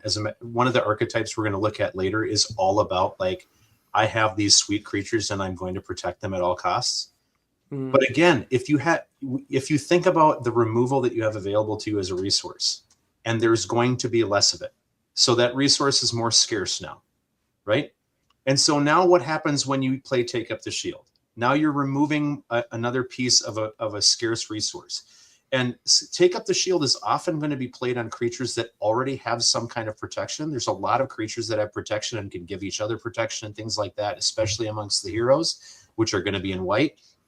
So now imagine, your creature already has a shield counter, or it's, being given indestructible, or it's got ward 2 or something like that. And your opponent manages to navigate their way past that. And then you nail them with Take Up the Shield. And it's like this removal spell that they've been holding that is the only one that they have that can deal with this one thing that you have. It's going to be strong. And I think it's liable to be as strong as we've ever seen it because of the unique aspect of this format. Yeah, and on top of that, like black-white is supposed to attack with only one creature. If you're attacking with only one creature, probably it's going to get blocked. If it's going to get blocked, then taking up the shield seems like quite a decent option. White-red has technically a combat trick theme, and there's not many combat tricks. Take Up the Shield is probably the best of them, at common at least. Anyway, the uncommons I selected: Agent 13 Sharon Carter, 3 mana, 3/2. Whenever a creature you control attacks alone, investigate. I think that it can be good in almost every white deck. Being able to even chump attack to get a clue token to do something is going to be interesting. The second one is Okoye, Dora Milaje leader. Okoye is a 3/2 and it enters with 2/1/1 soldier creature tokens. And then it also has attacking creature tokens you control have first strike. It's a 4 mana creature. So 4 mana, 5/4 across 3 bodies. That's already great. And the fact that your 3/2 vigilant token will get first strike on attacks, that's not bad at all. So yeah, like only good stuff there. Your And 6/5 hexproof Leviathan gets first strike. Gross. Then I also selected White Widow and Maria Hill, Agent Maria Hill. White Widow is a 2/3 that enters with 2+1/+1 counter spread across 2 creatures. It can include itself, so it can be a 3/4 that gets a counter to something else. Or, and I have selected that mode a couple of times already, you can return target artifact or enchantment card from your graveyard to your hand. I had my web up destroyed by the opponent, and I just played White Widow as a 2/3, and I returned the web up to my hand, and I was quite happy with that, better than the tokens there. The white color selected was Political Triumph. That's the one that we talked about briefly when I was discussing plans. It's just a weird card, and I still don't know if it's going to be good or not, so I selected this as my wild card. But 1 mana plan in white, whenever a creature you control enters scry 1, and put a plan counter on it, and a 4th plan counter, draw a card, and put +1/+1 counters on each creature you control. So yeah, I think that card is going to be good, and I think it's going to be particularly good in white blue and white black, where you're going to be creating a lot of little things, and with some persistence, like black is going to have a lot of the 2/1 menace tokens running around, and so and a lot of them are occurring with persistence. Like there's a 1/1 black creature that dies into one of those. And then, so having a persistent board of small stuff, especially with any evasion, is good. And then just think about the blue 2/2 flyer that comes in with a 1/1 that plays really nicely with Triumph also. If you get enough stuff to stick, and especially if you have any evasion, I think it's going to be pretty decent.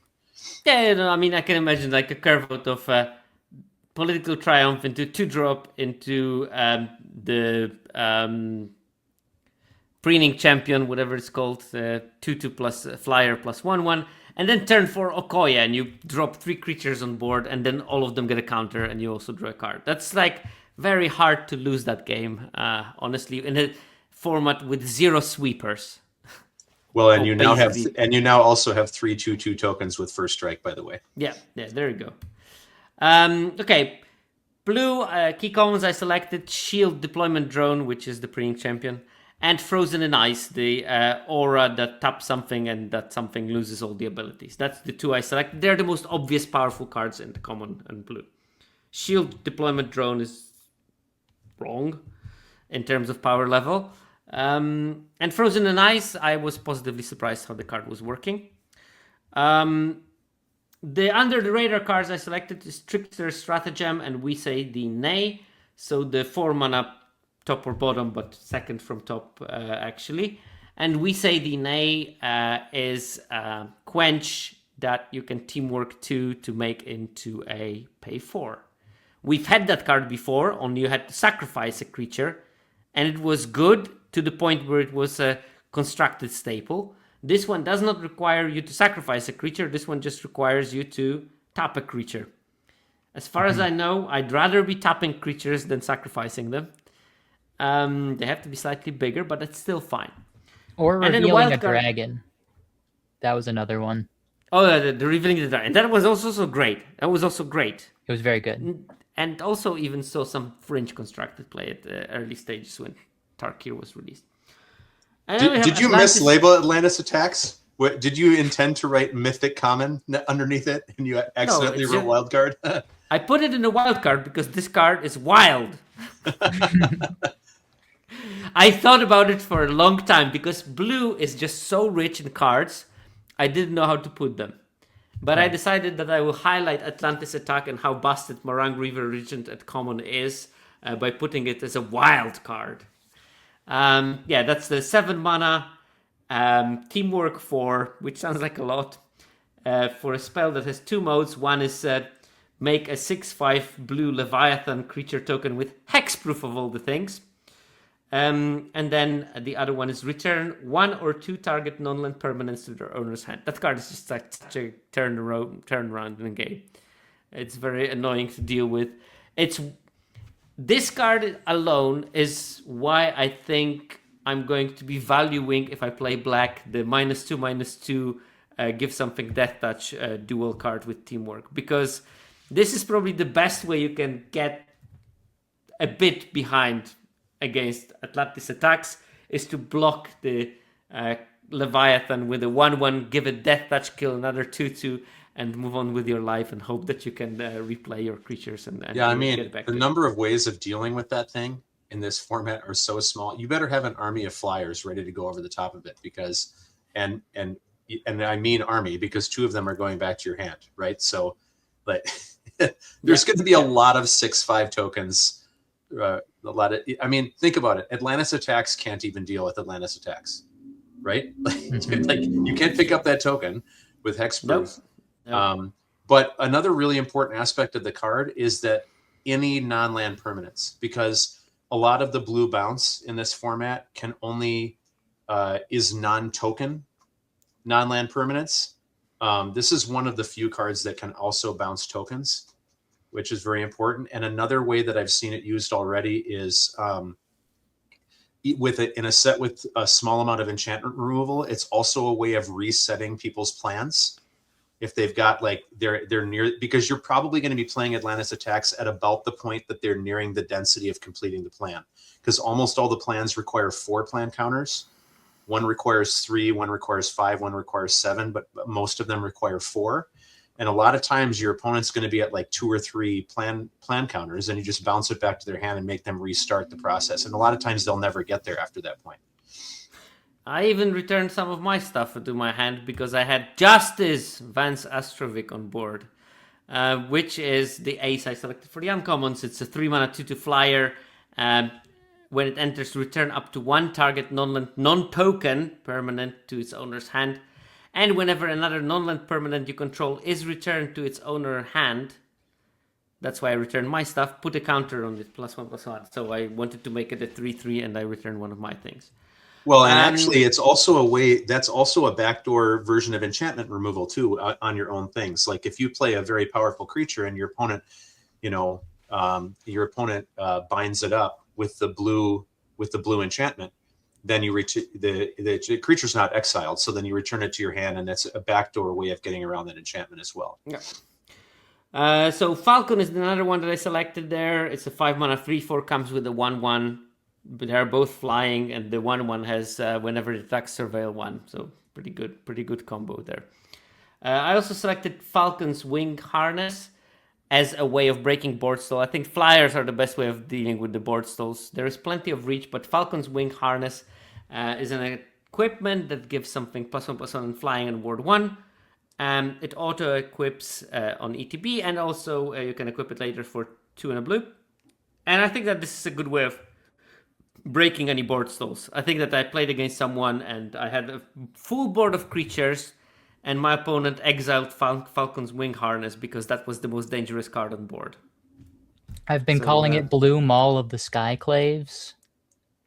There, nice. And it sort of is. It sort of is. Yeah. I also looked at Mr. Fantastic, and I thought that this card is maybe a bit more situational than the rest of them, but can be pretty strong. That's a 2/4 reach. For 4 mana, and whenever one or more tokens you control enter, you may draw a card. And trust me, you will. You will most of the time. You will choose to. And there is enough tokens lying around in this set. It says tokens, not creature tokens. So all the you can have in the red, there is a guy that makes treasures for 2 mana. And that will draw your card. There are things that investigate. You can get a lot of the tokens in this format. So I think it will be able to draw multiple cards if the deck has at least a pocket of synergy around it. And don't forget about all of the ways in black of essentially making the 2/1 menace tokens for free. I mean, yeah, that's true. A lot of times you're just going to incidentally draw cards in blue-black if you play that card together with it. Or counters that make insect tokens with Ant-Man. I mean, there's plethora of ways to do it. That's the important part. And different angles will allow you to still use Mr. Fantastic to fuel your deck. And I selected as a wildcard, I selected Stature, Size Shifter. Blue for a 1/1, can't be blocked if her power is 1 or less. And has a power up X blue, put X +1/+1 counters on Stature. So it's an annoying creature that pings for 1, but sometimes the pinging for 1 can give you something. Like I had a blue-white deck where I was just investigating every turn without a problem. And then once you get enough mana and opponent is tapped out or hellbent, you can just pump all the mana post blocks into it and just smack them for like 8 or 7. And that ends the game in a hurry. So pretty cool card, and I think that maybe it will be underdrafted, but I think that it has potential to do things. Stature is unique among the power-up cards, being that a lot of if you have tons of mana, you're going to power it up immediately, where Stature is going to be delayed by 1 turn. Oh yeah, you want to do it post-combat, so it needs to have no summoning sickness and so on. Right, I'm going to speed up a bit because we want to go through those cards so we can talk about the skeletons. But black key commons, removal spell, Cruel Alliance, we discussed it, and Hydra Troopers, these are my aces. Hydra Troopers is a 3/2, ETB, make a tapped 2/1 villain with menace if you have 2 or more creatures in your graveyard, otherwise you mill 2 cards. So you either fuel your 2 cards in the graveyard, 2 creatures in the graveyard synergies, or you get a big payout for that. It won't be often on curve, a 3/2 plus a 2/1, but it will be late in the game, almost always that. And then the cards I put under the radar as both removals. I just think that they're going to be more important than they should be because there's so little removal. And wildcard I selected is Agents of Hydra, 2 mana 1/1, dies into a 2/1 black villain with menace. Uncommons, Dark Deed, that card just looks ridiculous. 2 mana thing that kills 98% of all the creatures in the format. At instant speed. At instant speed, yes, also. This is just wrong in terms of rate compared to the rest of the stuff. Also cool art. And I also selected Madame Mask. That's a 5 mana 3/2. When it enters Connives, when you draw your second card, each turn create a 2/1 black villain with menace. So it basically spots itself a menace on the time it enters, unless it's killed. So again, it's a 5/3 of stats across 2 bodies, one of them being menace, that threatens to do it again in a set with not much removal, so I put it there. Wildcard, I selected Masters of Evil, 6 mana 5/6. Other villains you control gets +2/+1, but also you can discard it for 1 in the black to search for a plan in your deck and put it in your hand. So Demonic Plan Tutor. And then I have one of the with Madame Mask, being one of the many ways of making lots of little 2/1s, made me think back to the slide on sweepers. And one thing we should probably mention that I don't. Oh, Mordok. Huh? Mordok. Yes, that wasn't the one I was thinking of. I was thinking of the red repeatable deal 1 spell, because that. We're going to discuss it when we go to red. So we can mention it there. Perfect. But Modok is a sweeper, sort of. It gives -1/-1 to each of the opposing creatures, so it kills all the menacing villains on the opposing side. Oh yeah, I also should mention Robot Domination is a nice card. It's a plan, 4 mana. Whenever a creature card is put into graveyard from anywhere, so even if you mill, you draw a card, lose 1 life, and put a plan counter on this thing. And when you get 3 plan counters on it, you sacrifice it, and you get 3 2/2 robot villain artifact creature tokens, 2/2s. So basically 4 mana, draw 3 cards, lose 3 life, make 3 2/2s. That's like Imperial Oath at home kind of situation there. It's hard to trigger. Tokens dying don't trigger it, but milling does. So maybe and conniving does. So maybe that's how you should build it. Yeah, land cyclers do it. So I think that it's going to be possible to relatively quickly get Robot Domination to flip into 3 robots, and it's very annoying in that way. Okay, red commons, Lightning Strike is the best one, and then there is not so much, to be fair. Like, nothing that really strikes me.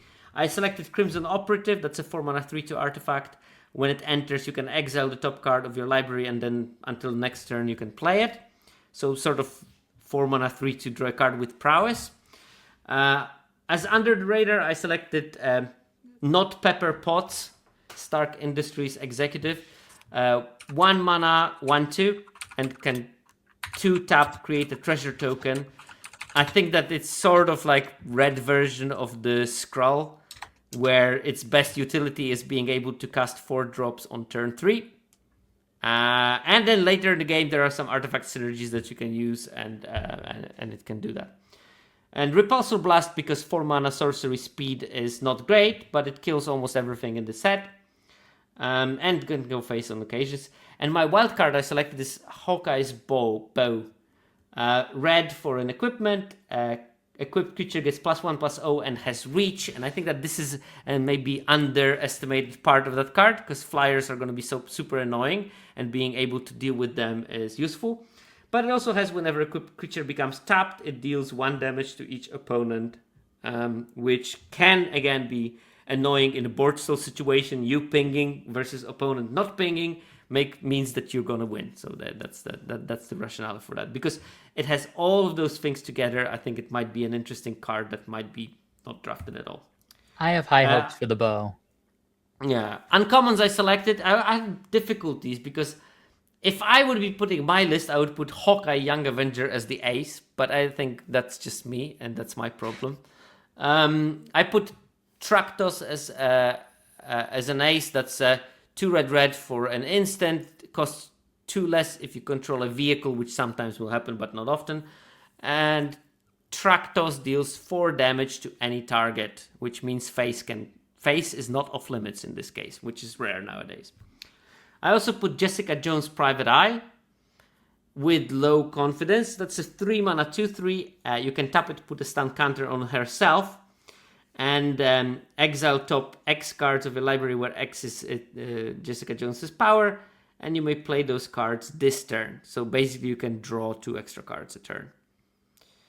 At least, unless you pump Jessica Jones, and then you can do more.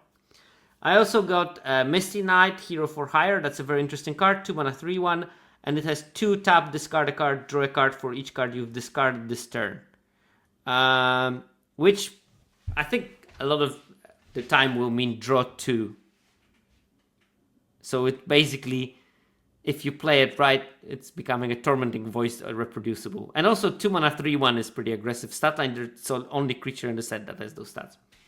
And then the card that Tresio was referring to, Photon Blast Barrage. Weird card, but basically, just think of it, it's Rolling Thunder, but costs 1 mana less. It's a red X for a spell that whenever you cast this spell, copy it X times. You may choose new targets for the copies. And then it says Photon Blast Barrage deals 1 damage to target creature.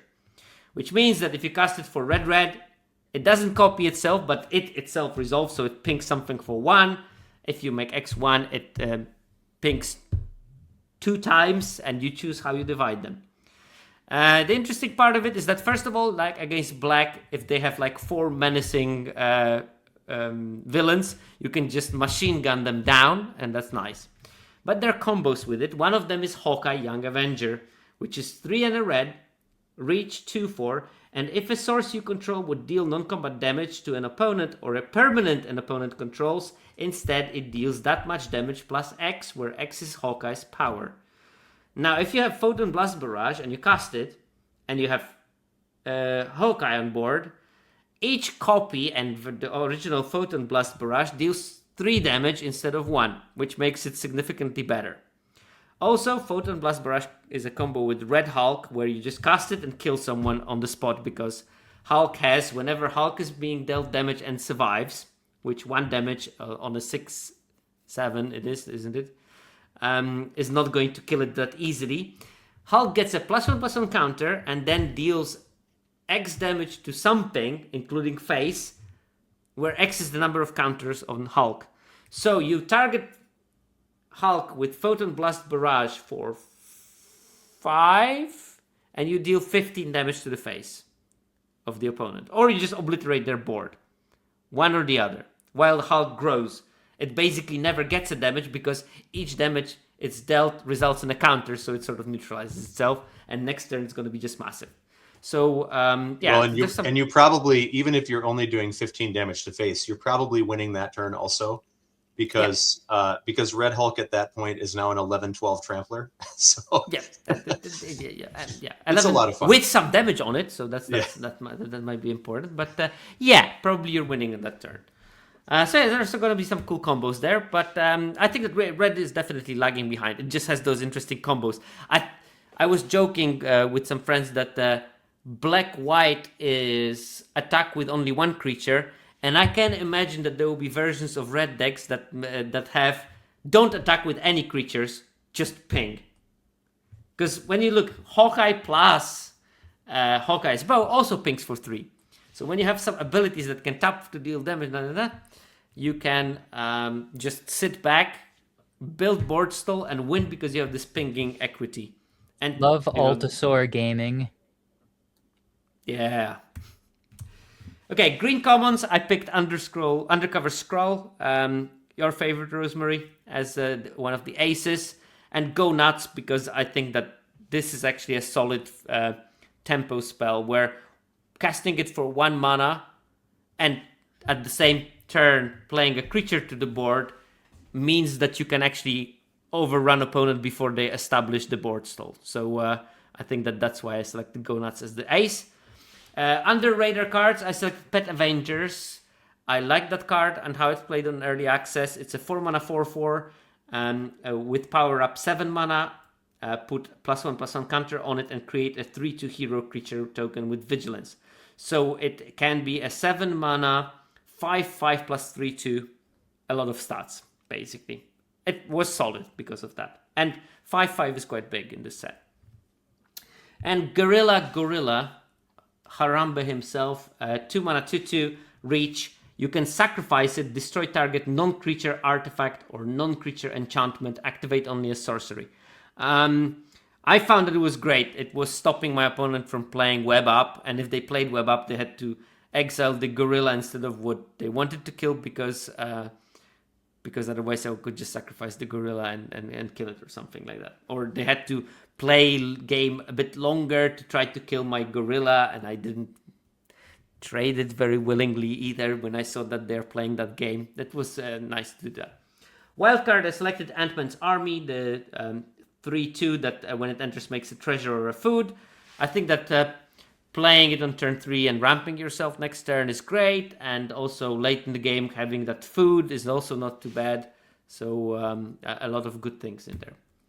For the uncommons, Khazar of the Savage Land I selected as the ace. Would you believe that a 5 mana 3/2 would interest me? Well, it would if that 3/2 had also the ability of you may look at the top card of your library at any time and you can play lands from the top of your library whenever they are there, which means that I reduce the land drawing into my hand to basically almost 0, because whenever land is on top, I play it. Having a second land under it is, less probable a bit because I already played the land there. So I will draw more gas if I do that card. And I will also rarely miss a land drop because I see 2 cards basically. The one I draw and the one that's under it. That's not it. That's not it. It also makes a 2/2 that has a landfall, put a counter on it as a token. It's ridiculous, that card, like how much value it brings. All of those things are... I think that it was interesting seeing in the early access when I played against pro players, they instantly neutralized Khazar to stop me from generating card advantage, and they had to somehow deal with the ever-growing tiger, saber-toothed tiger, I think. Yeah. Okay, Which is not a hero. The human is. Khazar is a hero. The tiger is unaffiliated. Tiger just follows the orders. Punishing Punch I also selected because it looks like a very efficient removal. 3 mana bite spell, but double bite. And it costs 2 less if you have 2 or more creature cards in your graveyard. It's great for 1 mana to do so much damage. And then a bunch of creatures that I found are good were selected as the under the radar. White Tiger, Ava Ayala, that's a 2 mana 2/2. But if you pump it up, it becomes a 3/3 and it makes a 4/4 Cat God creature token that can't be blocked by more than 1 creature. Again, that's not a very easy stat line for opponents to deal with because there are not so many big creatures. And a lot of the things have 4 toughness, but they have much less power. So they're going to have a difficulty blocking the Cat God, Tiger God, whatever thingy. And there's Mr. Hyde, Monster Within. That's a 3 mana 2/2. At the beginning of your upkeep, you may choose one. Put a +1/+1 counter on Mr. Hyde. Or remove a counter from a creature you control. If you do, draw a card. I think an interesting combo with that might be Jessica Jones, when you can tap it in your upkeep, put a stun counter, and then remove the stun counter to draw a card. Get in! I'm cooking. Any counter, yeah. Yeah, it is any counter. Yeah, that's you can remove the negative counters of some sort. There are not many of those, but it's an option. Finality. There are finality counters. There are finality counters. That's true. I managed to put plan counters on my absorbing man as well, and you could remove those technically. And then I selected as a wildcard Claim the Kingdom. I think that this card, the 2 drops are not powerful enough that I'm happy to play the Claim the Kingdom on turn 2 without risking losing a game. And then I can start deploying my threats after that. And I think that the indestructibility counter is also painful to deal with because of the scarcity of removal in general. I mean, Notably, there's bounds, we do not have Evolving Wilds or Terramorphic Expanse in this format. So the quick way of like getting, a double landfall. But for that card, Herbie, hello. Yes, no, exactly what I was just going to say. And Herbie's great also because, for lack of a better alternative, having the 2/1 flyer in Herbie that has the indestructible counter is not terrible. Oh yeah, I did this exact thing in early access. Let me know when you put the indestructible counter on your Atlantis attacks token, and then we're cooking. Deal with this. And they will, of course, have the Wrath from the... Wrath wouldn't do it even. Extinction Event. That's the only thing that deals with it in the Worlds bonus. Within Worlds. Return all the Yes. creatures. Nice Yes. one, nice one. There you go. Anyway. Okay, so we can move on to the actual skeletons. What we've been waiting for, what we've been building up for the last 2 hours, 11 minutes of the recording, which hopefully for you is going to be maybe 1 hour, 30 minutes as you listen to the podcast. But set reviews are long. That's the rule. I don't make those. So we're going to start with Dimir, blue-black. It doesn't stand for Universes Beyond, yeah? Don't scream at me. The rest of the set is Universes Beyond, but the UB here stands for Dimir. I have this very short introduction slide. I picked up the Signpost Uncommon, and here we have Kang Temporal Tyrant, 2 blue-black for a 3/4 legendary human villain. Whenever Kang attacks, connives. And whenever you draw your second card each turn, drain 1. So like a fine dumb beast. Very nice dumb beast. It will often attack as a 4/5, which is quite large. It will give you card selection. The life drain is nice. So like nothing there not to like, except for the fact that it's a 4-drop that dies to any removal. But luckily there are no removal in this set, so fine. There is also, apart from the Signpost Uncommon, there is a hybrid card in each of the color pairs. So here we have Ghost Spectral Saboteur, 2 and a blue-black hybrid for a flash 2/2 that can't be blocked. Which is nice because I think that this card is probably going to be interesting also in the white-black, where you want to attack with only one creature and get some bonuses on it. And what better place to put bonuses than on something that can't be blocked. But it's also a villain. Fine. I also selected a couple of cards that are playing into synergies, but they're very generic. They're not prescriptive in any way. So for example, I have Madame Masque, which is a villain, and whenever you draw your second card, you make a villain 2/1 menace. So you got this draw 2 kind of synergy in there. I put Atlantean Cavalry. That's a 3-mana 3/2. When you draw your second card each turn, put a +1/+1 counter on this creature. Normally I would be skeptical of that kind of stuff, but there seems to be a lot of ways of drawing the second card in the turn, and there doesn't seem to be a lot of removal, so it might not be a priority to kill, so it might grow enough that it becomes a problem. I also have the same creature but bigger is the Black Line Cycler.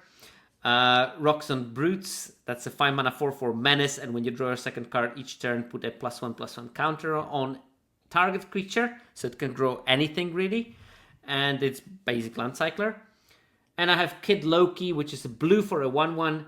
Each creature you control that you've put 1 or more +1/+1 counters on this turn has hexproof. Whenever you draw your second card each turn, put a +1/+1 counter on Kid Loki. That's an interesting one because there is an instant speed draw 2 thing. So if you have like Rockstone Brutes, Kid Loki, you can basically use your draw 2 to give something hexproof on top of that, which can be interesting again in the limited removal situation. But this is not prescriptive in any way. You can build the Dimir deck in many ways, and Tresio, you built this one, if I'm not mistaken. Yes.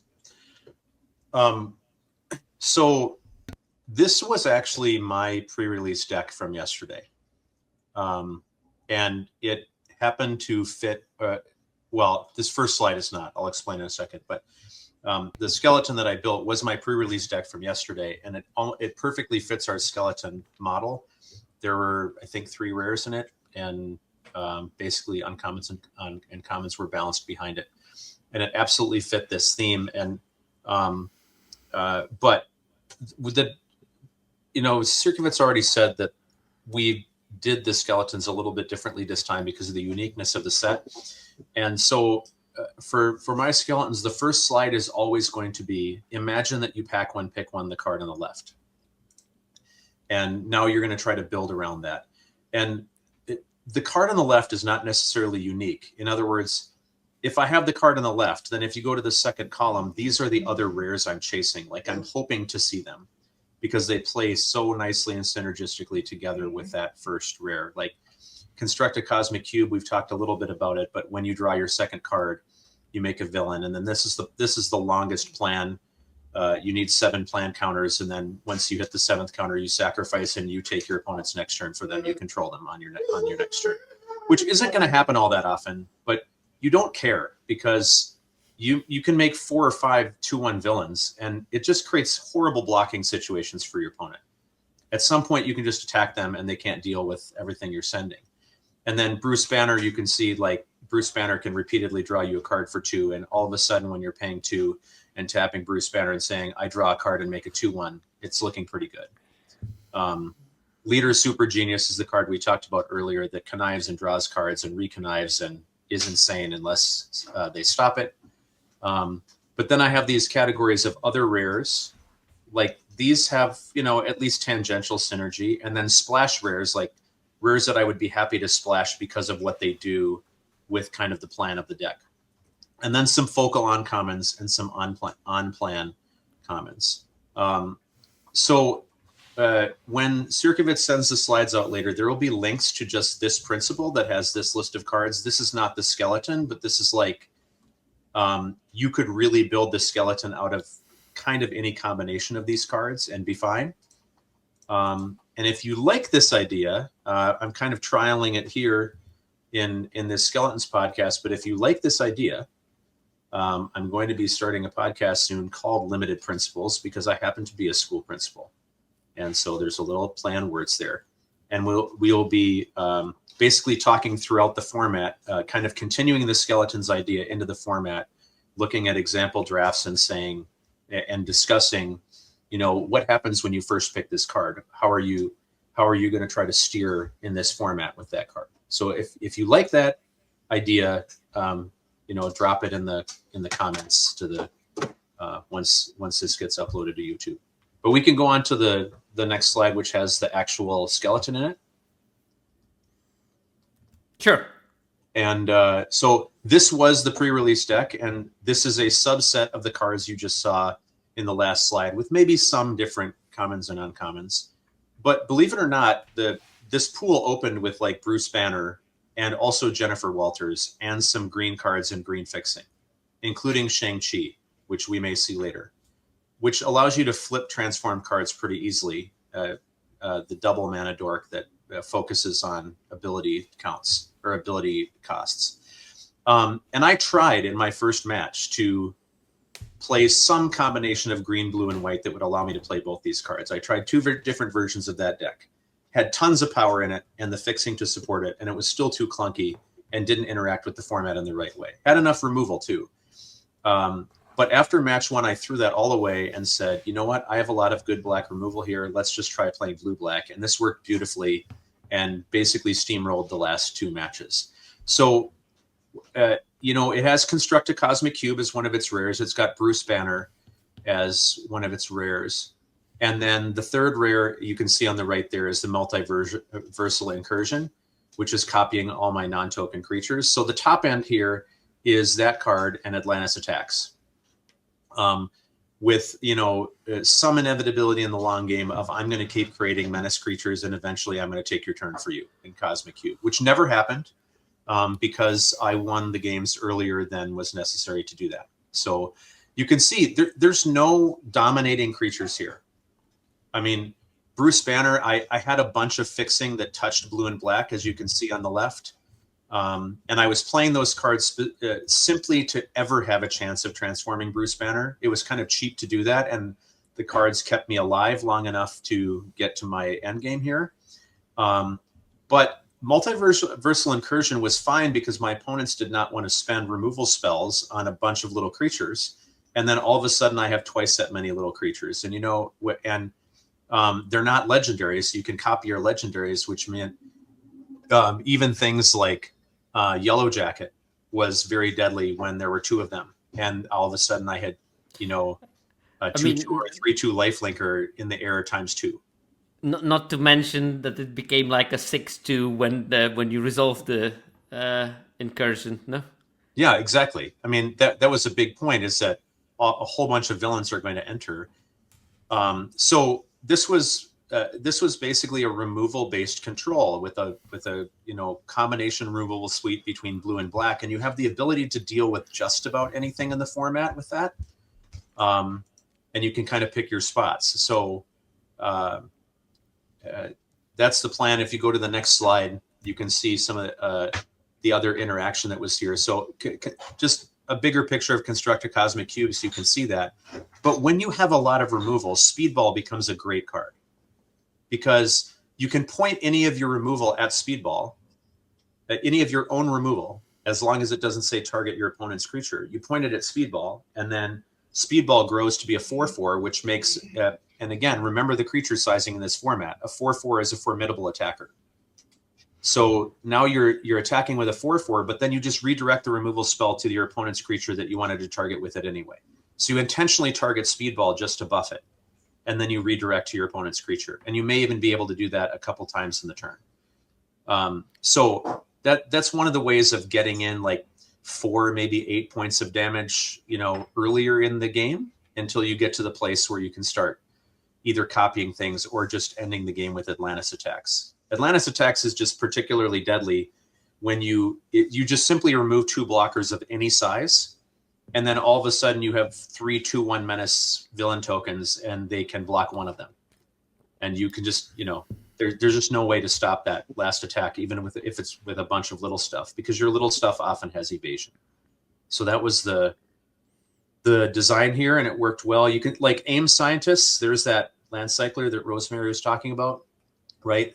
I was never land cycling that here. My only off-color land is a forest, just for 1 more green source for Bruce Banner, and I never land cycled the scientists. The scientists mattered because they connived. And so they come in, they connive, they trigger Cosmic Cube, and all of a sudden the scientists, and I was almost never putting the counter on the scientists by the time I was playing it. The cards in my hand were too valuable. So I was usually ditching a land, and then I didn't care that I was making a 3/3 because the card actually said 4 mana, make a 3/3 and a 2/1 with menace. And that was pretty great. No, this is the end. That If might you be the ever had first to time that land this... cycle it, Yeah. the Too Evil to Stay Dead is looking pretty good in this shell. I was wondering about that card. So often what would happen is I would connive away Claw because I didn't have many creatures in my graveyard early in the game, and I wanted my opponent's hand to be smaller. And I really did not ever want to play Claw on as a 2/2 on 3. Like, I have no reason to do that, right? So I would connive away Claw, put a counter on something that was more important, and then Too Evil to Stay Dead, I would just bring Claw back at an opportune time. My opponent shows me all 3 cards. I pick the only one that matters, and that was a pretty enjoyable interact. And then trigger a bunch of villain stuff once I have a board to support that too. That often happened.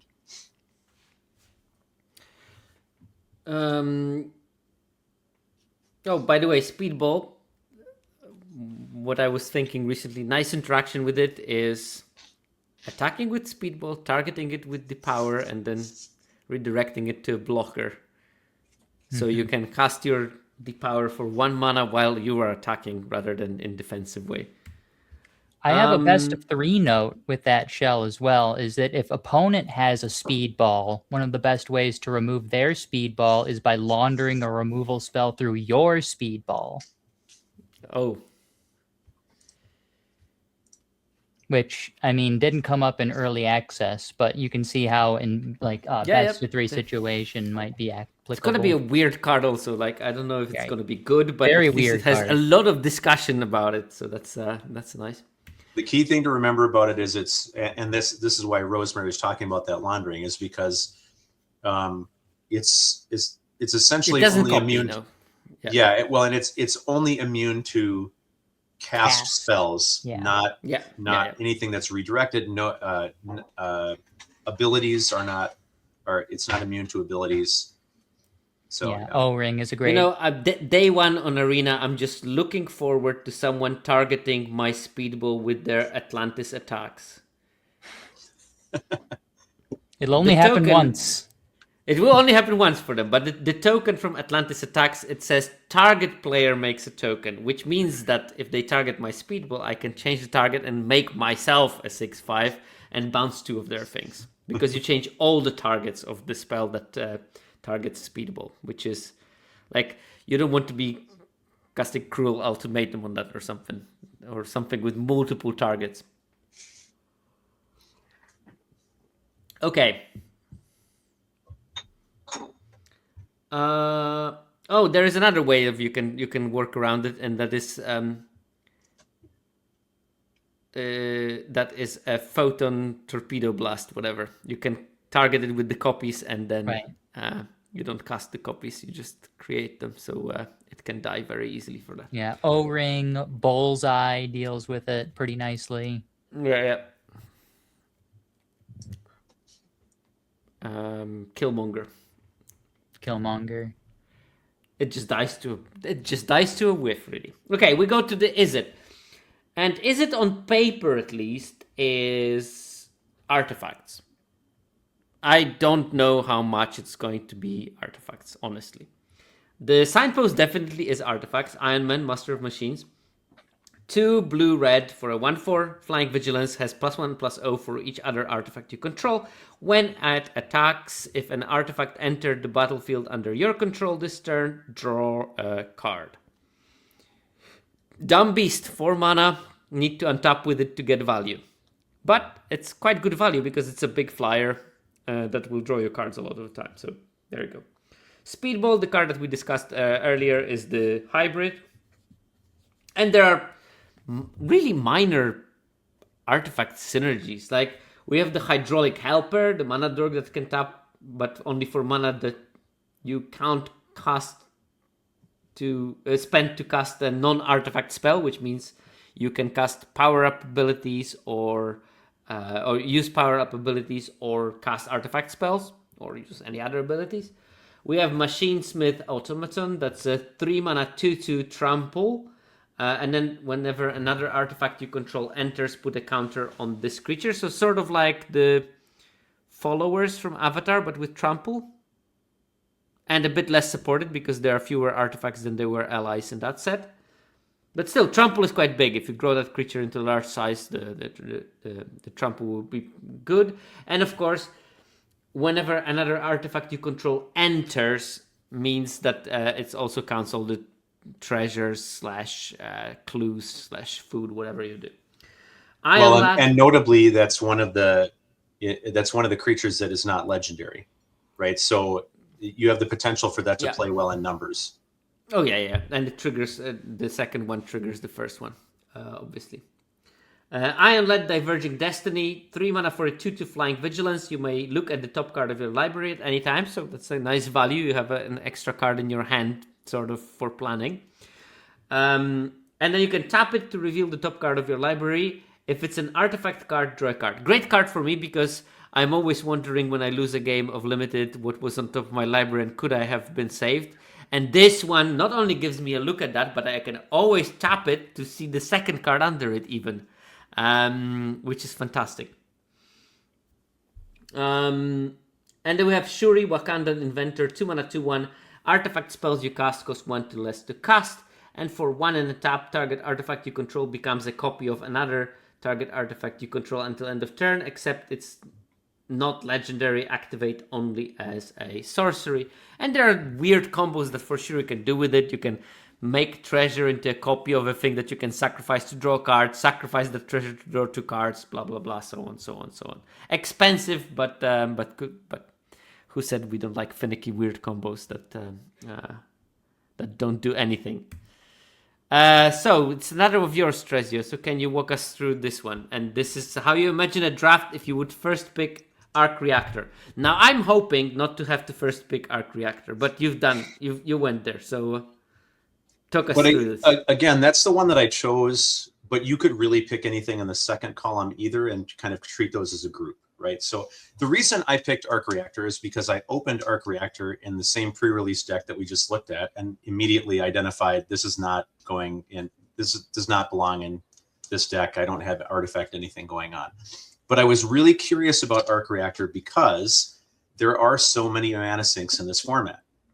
If you're going to play Arc Reactor in any kind of Artifact Matters deck at all, you're not paying 5 for it. And then the ability for you to almost immediately use the mana. I mean, pay 3 and immediately have 3 mana available. All of a sudden, Arc Reactor is functionally free, right? So, and you think about the ways in artifact decks where you might want to use that 3 mana. You're equipping equipment for nearly free most of the time. You're powering up for incredibly cheap costs at this point. There's going to be lots of ways to use that 3 colorless mana. Yes, it's not Strixhaven and we don't have X spells, but we have a lot of mana sinks that are sitting on creature cards. So you can see some of the chase rares there. Tony Stark does good things with artifacts and then becomes a more powerful Iron Man when he transforms. And oh, by the way, Arc Reactor makes that transformation cost 3 less. And then you have some other rares, some splash rares, focal uncommons, a lot of on-plan commons. That's what I think is really critical here. We saw some of them in the in the cards that Sierkiewicz showed, but just in the middle there, one to call out is Hydra Assault Robot, which is a 1/3. We talked earlier about 1/3s being more viable here than elsewhere. And Hydra Assault Robot is pinging your opponent when a villain or an artifact creature comes in. And it's going to play well in multiples. You're going to have games where you can hit for 2 or hit for 3. And it's just incidental because you're not hurting yourself playing a 2-mana 1/3 in this format. You're going to be able to block for a little while, and that works well. So there's a lot of commons to choose from here. What are you smiling about? Obviously the Fin Fang Foom, the classic card that I picked for my picture on the opening slide. I'm particularly interested in Vision Quest. Actually, this is for me like the most chase rare in this solution space, because I think this is basically a 6-mana find my Iron Man, put it as a hasty creature on board, attack with it, and draw a card instantly. That's pretty busted. Because this one says red, blue, X, find an artifact with X or less mana value and put it on the battlefield. If X was 4 or greater, that thing gains haste. So it's pretty strong. Oh, it finds an artifact in your library or graveyard. So if they killed Iron Man, you can get it back as well. Well, I mean that depending on which Iron Man, right? Because the uncommon one. Yeah. Yes. Just the basic one. The basic one. I just want to make sure that 8 toughness flyer with a bunch of power because it gets power for other artifacts. I just want to make sure that people understand that because of the way the transforming cards work, you can't get back the backside of Tony Stark with that. That's all. You can't live that dream. Yeah. But I mean, you can think of other rares too, like Vision. You know, I don't have that in this list, but Vision would play well here. I probably should put that under other rares. It's not one you would necessarily chase, but double strike with all those counters. Yes. And Vision is also a great thing to turn a treasure into with that copier that we saw earlier.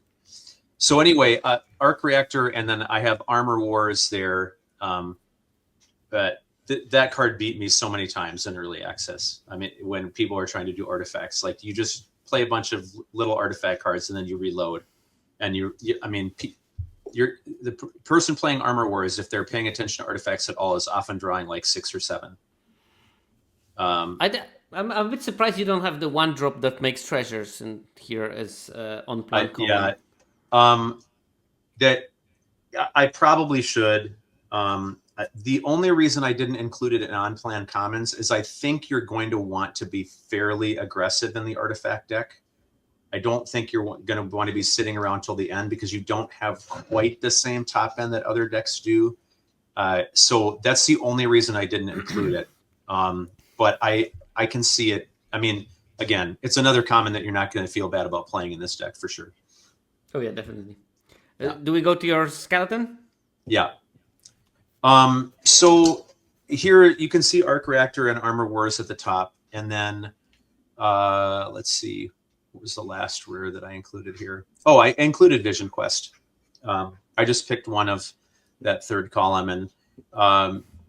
And so you can see that I'm prioritizing artifact creatures that have evasion, like Aerial Doombot. And then also I want something that has power up, because if I play Arc Reactor, I want to be able to do things like, oh, we're going to power up Doombot and be able to do that by only tapping 3 lands, for example, right?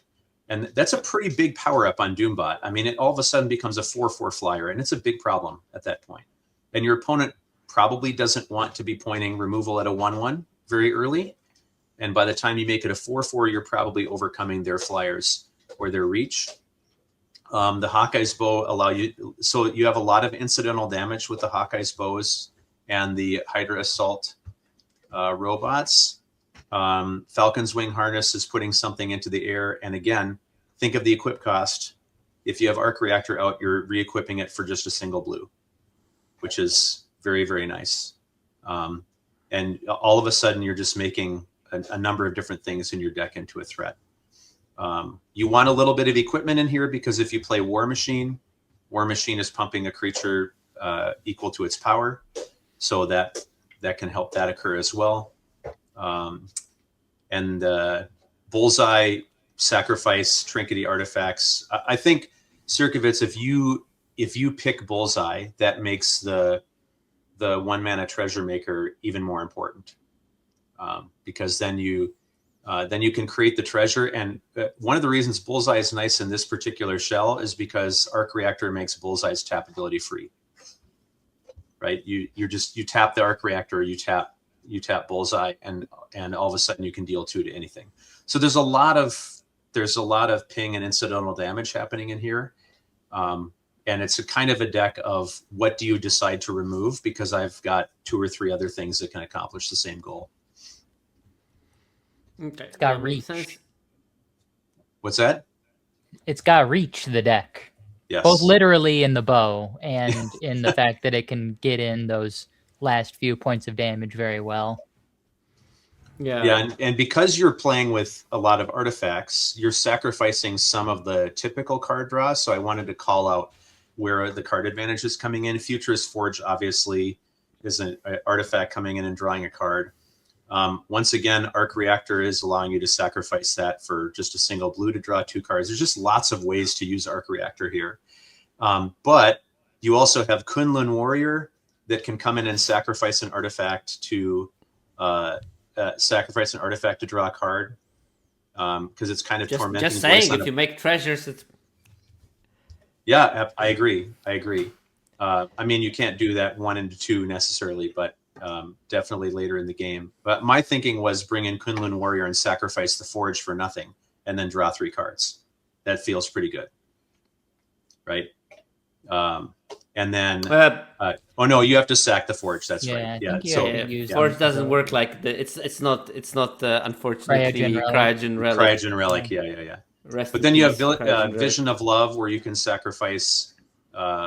You can sacrifice an artifact or discard to draw 2 cards. So you're drawing 2 instead of the Kunlun Warrior, and then you have Thirst for Knowledge. Obviously, is going to be only good when you have a lot of artifacts. So, but basically, is a blue-red card, isn't it? Yeah. I think this deck maybe would have wanted uncommon land mana sink. Either heroes, you have a fair amount of heroes, or maybe even the Fantastic Four one. I guess you don't have too much toughness, but it could have slotted in a mana sink type land pretty easily. Well, it could have the artifact one. Hello, sacrifice all your rubbish artifacts to make 3/3s. Boom. Another reason to want the treasure guy. Yeah. Well, and even it's Avengers Tower, right? That has the 4 to draw a card. Well, that's the Avengers Tower has 4 to look for a hero. I don't think it would work very well here. Which is the one that's the 4 mana to draw a card if you have... That's the filter land. Okay. Yeah, Baxter Building. Oh, Baxter Building. Yeah. You need 4 toughness for that. It's okay. We've got Iron Man. Right. And we've got Vision Quest to make something big. Right. Plus some and a big Doombot. Doombots will just do it on their own. Yeah. And more villains here, actually. Could have played the Connive villain land. I think it's mixed because you got the Kunlun Warrior as a hero, if I remember correctly. Yeah. War Machine hero, Iron Man a hero. 5 villains only. Shuri a hero. There you go. But that's important to note, Rosemary, because if you end up slightly different in this shell, where you end up with, you find that you're getting a higher density of villains or a higher, you can always pick one of those. This is the thing. Speculatively. This is the thing. They're all going to be so different from each other because of how the particular draft swang. This is what you will have to be constantly evaluating during the draft in this format. Am I a villain deck? Am I a hero deck? In blue and red, both of those colors have roughly equal amounts of heroes and villains. They can be, there is not enough synergy because I have equal numbers of each of the types. There can be a deck where I'm basically a hero deck, and there can be, I'm basically a villain deck. So this is what I conceptually think that is appealing to me in this format. But like talking now, like Rosemary bringing it up, for example, tells you that if you find yourself moving into a space like this, speculatively picking up the villain land or the hero land is not a bad idea, because you may end up more weighted to one than the other, and then you find that it has value for you at the end. You might not play it, in a shell as balanced as this, you might not do it, but it's something that you might not look for otherwise, because you think, oh, I'm not in black, I'm not the villain deck, or I'm not in white, I'm not the hero deck, right? Mm-hmm. Okay, shall we move to Azorius? Mm-hmm. Yes. White, blue. Captain America, Living Legend is the signpost. 3 mana for a 3/4 vigilance. When a creature you control becomes tapped during your turn, if it's the first time that this creature has become tapped this turn, untap it. Which can mean that all your creatures have basically a vigilance, pseudo-vigilance when they attack. But it also means that your mana draw taps for 2 mana. Your vehicles are free to crew. Vehicles are free to crew. Again, yeah, there's plenty of small things that can be done with Captain America on board. And it's big. It's a very big creature for the price that you're paying. And it's pretty strong. The hybrid we have is Spider-Woman, Secret Agent, 3 and a hybrid Azorius. Flash 1/4. When it enters top target creature an opponent controls, that creature can't become untapped for as long as you control Spider-Woman. Great way of dealing with some big creatures that don't have static abilities. So, and then teamwork, obviously, Tresio, as you wrote in the chat. Captain America works with teamwork. But the Spider-Woman, I played with it. It's pretty good. People have to deal with it, and that means that they won't deal with something else. So, what you want. And when I was selecting key cards, I was struggling. Agent Maria Hill is the only proper payoff for teamwork. When it becomes tapped to pay a teamwork, you put a counter on her and draw a card, which is a great payoff, by the way. But the rest of the cards, I picked Raft Security Officer because I think it's interesting that I can use it with Captain America to tap 2 creatures on my combat. Yeah, but not on their turn. So not on their turn, but on my turn, I can tap one of the blockers.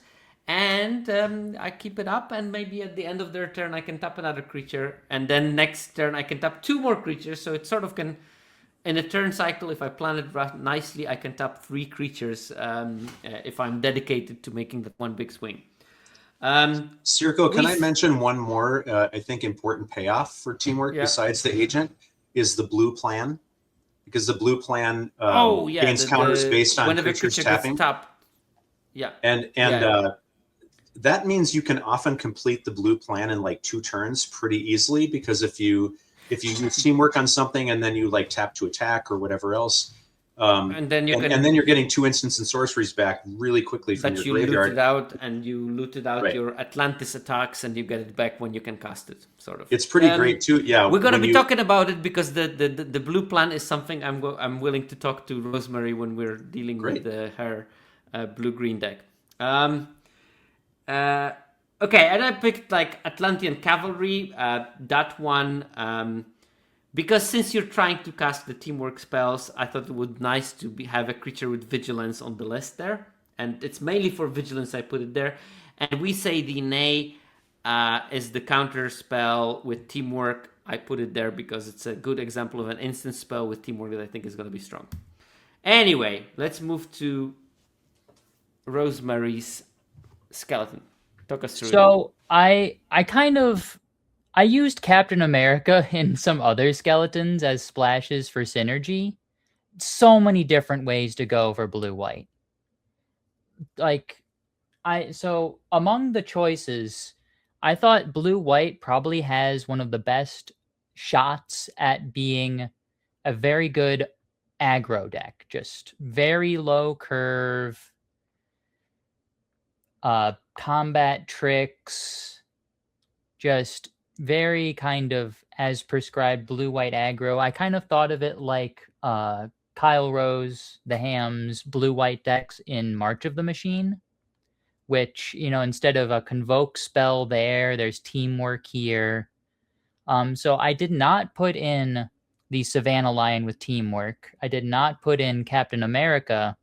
And instead, I just focused on the fact that there are a fair amount of aggressive low drops and political triumph. because I was struggling kind of to think of a good home for political triumph. Green white aggro could also play it well because it can make tokens and go wide. But the draw a card clause on political triumph plus Kid Loki, it just made me think maybe there's something here for blue white super aggressive. March of Machines had the Halo Hopper, which there is no equivalent here per se. I also exercised great restraint by not putting in Preening Champion here, despite it being comparing it to a mom blue-white aggro deck. I think that the Doom bots played a lot better than how would I initially thought based on my experience in early access. Similarly, in Spider-Man draft, the 1/3 flyer they could grow later on for 2 outperformed expectations, and I feel like Doombot can do the same thing. It's just kind of tough to block. One of the rares we're not looking at the mana base here. No, I deleted it just for the sake of having a cleaner slide. Right. But so I only put 2 rares in this. I tried to go mostly rareless for, I got the Wasp, Wondrous Wasp, 1 in a blue, 2/1 flash flyer. When it enters, you tap an opponent's creature and it loses abilities. It can untap, but it's just an aggressive play to kind of work in there. I loaded up on Prowess 2-drops because of the combat tricks. You have Agent of Atlas, just 2/2 prowess. That's it.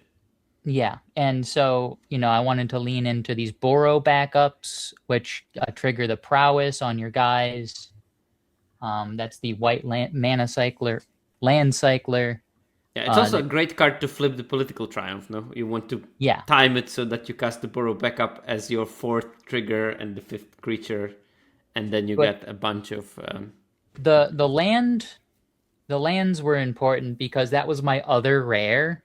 I decided the white-blue rare land would be especially good here because of all of my different one-drops that are white or blue. And so, with that, you can keep hands that are, it just, I guess, highlights the power of the rare land cycle. That even in an aggro deck with tons of 1-drops, it's probably going to be a pretty good land. I think that these are the best limited dual lands that we've ever had, no? Yeah, probably. For limited specifically, yeah. I mean, outside of beta. Right. But I have low confidence in political triumph generally. It's going to have probably really good stats, in best of 1. And if I'm going to make it look good in blue-white, my assumption is there isn't tons of wideness besides like Borrow Backup and Okoye. But if I just load up on 1-drops, get on the board as soon as possible with evasion, that this could get under some people. And then you can play the sort of tempo game when you go 1-drop, 2-drop, 3-drop into hold the counterspell. The 2-drops and hold the counterspells. Yeah. Well, and you could also play copies of the common 2/2 blue flyer that makes the 1/1 soldier 2. That helps go wide a little bit. So I purposefully didn't put that one in here because it, what happens if you don't get any of those? Because they're going to be so highly contested. I think this looks good even without that card. Yeah, and you could have Justice there as well. Mm-hmm. Probably one of the better hero and training decks, so that you can double spell when all of your spells are super cheap. I think this is also 16 lands, notably. I chose to go 16 lands with 2 Burrow backup because of the incredibly lean curve. The fact that we are 16. Conniving here or there. Our combat tricks draw cards, the heroes draw cards. Yeah, And 16 you can, lands with 3 land cyclers. You're not gonna get mana screw in this one. right. Cool. Okay, let's But crack yes, on. so many builds for blue-white. Yeah, and this is the whole point of this is not to show you all the possible builds, but to show you your vision. I think that both of you have worked hard on having on quirky side visions that still showcase what is important in the colors, but definitely go outside of the box. Especially like a couple of your late ones, Rosemary. I looked through them and I was like, whoa. Okay, so we go to Rakdos. Rakdos is supposed to be the villain typle. Signpost is Madame Hydra, which is a 4 mana with Rakdos in it somewhere. 2/3, and whenever you cast a villain spell, create a 2/1 black villain creature token with menace. Which in my head makes it sort of a 6-drop almost. When you want to cast it somewhere when you will instantly cast a villain so you get the value and then you don't care if it gets killed because, 4 mana 2/3, it's not even a dumb beast because 2/3 is not a beast. 2/3 is like a small creature. Yeah. The hybrid one is Bullseye. We've looked at it before. 2 in Rakdos hybrid for a 2/3. When it enters, you may sacrifice an artifact or discard a non-land card. When you do, it deals 2 damage to any target, which, as we said, kills like a good 62% of common creatures. Mm-hmm. And then 3 mana and tap, you can sacrifice an artifact or discard a non-land card, and it deals 2 damage to any target. Notably, it can also go face, yeah, so that's a nice way of finishing the game if the board stalls somewhat. And I selected a couple of cards. Masters of Evil are the Lord of Villains. It gives other villains you control +2/+1. Villain's Hideout is the land that can tap for any 1 mana to cast villains or activate their abilities. And for 3, you can have a villain Connive at sorcery speed.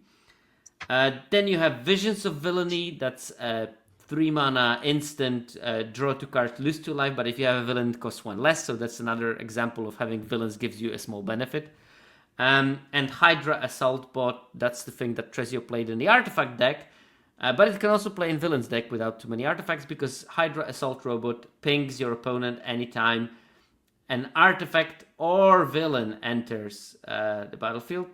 So it stacks both with villains and artifacts because it itself is a villain. So multiples will start pinging for a lot. And this is your deck. And I noticed that the first card there is Red Room Recruits. The 2 mana 1/2 that connives. Mm-hmm. Walk me through it. It's gotta be the premier 2-drop at common for an aggressive leaning villains deck, even not aggressive leaning. So this is more of a typical kind of aggressive deck.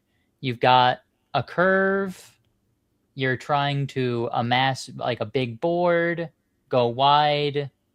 The removal is efficient. A lot of menace in villains, so of course menace and removal go hand in hand very well. Yeah, you have like a ton of menace creatures in there because there's also the land cycler's a menace creature. Yeah, it just seems like villains are pretty good at getting in, and you don't need too many removal spells just to make sure that your menace guys keep getting in, or rather your removal spells don't need to deal with the large creatures exactly because this is a wide type aggressive deck. I included a couple cute micro synergies that I played with in early access, which is the Deathlock Soldier with Bullseye, something to return to your hand to sack or to discard to Bullseye turn after turn.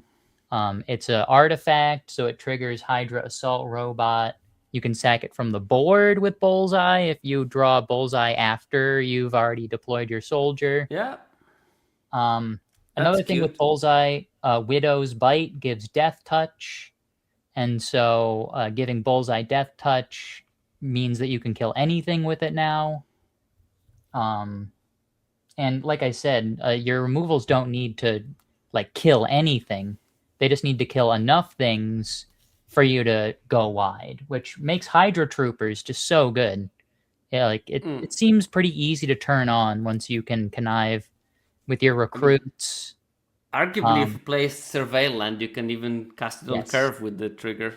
I did. I'm pretty sure I included a Surveil land, or maybe just the Villain Connive land. I made sure to put in the land base for this one, because you do want to make sure you are keeping up, the gas as the game goes on. I think Robot Domination is going to be really good in an aggressive leaning deck to gas back up and hit that critical board size to do your alpha strike. Because if you're just so aggressive, what's a few life losing, in the beginning, and like this Deathlock bullseye loop triggers your Robot Domination.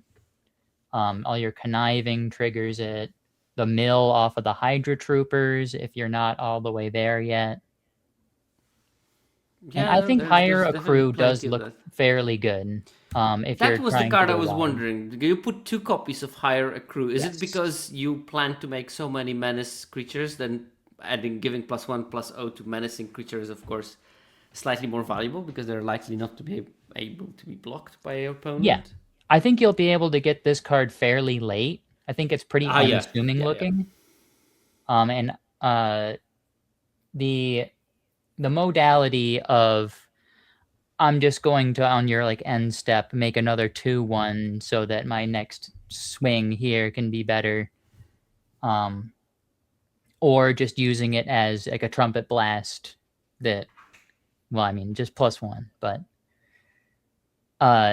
just enough to get through your super wide board. They're there mostly to reiterate that I believe villains, if you're building it as aggressively as this kind of villains deck, it's going to be a go wide deck.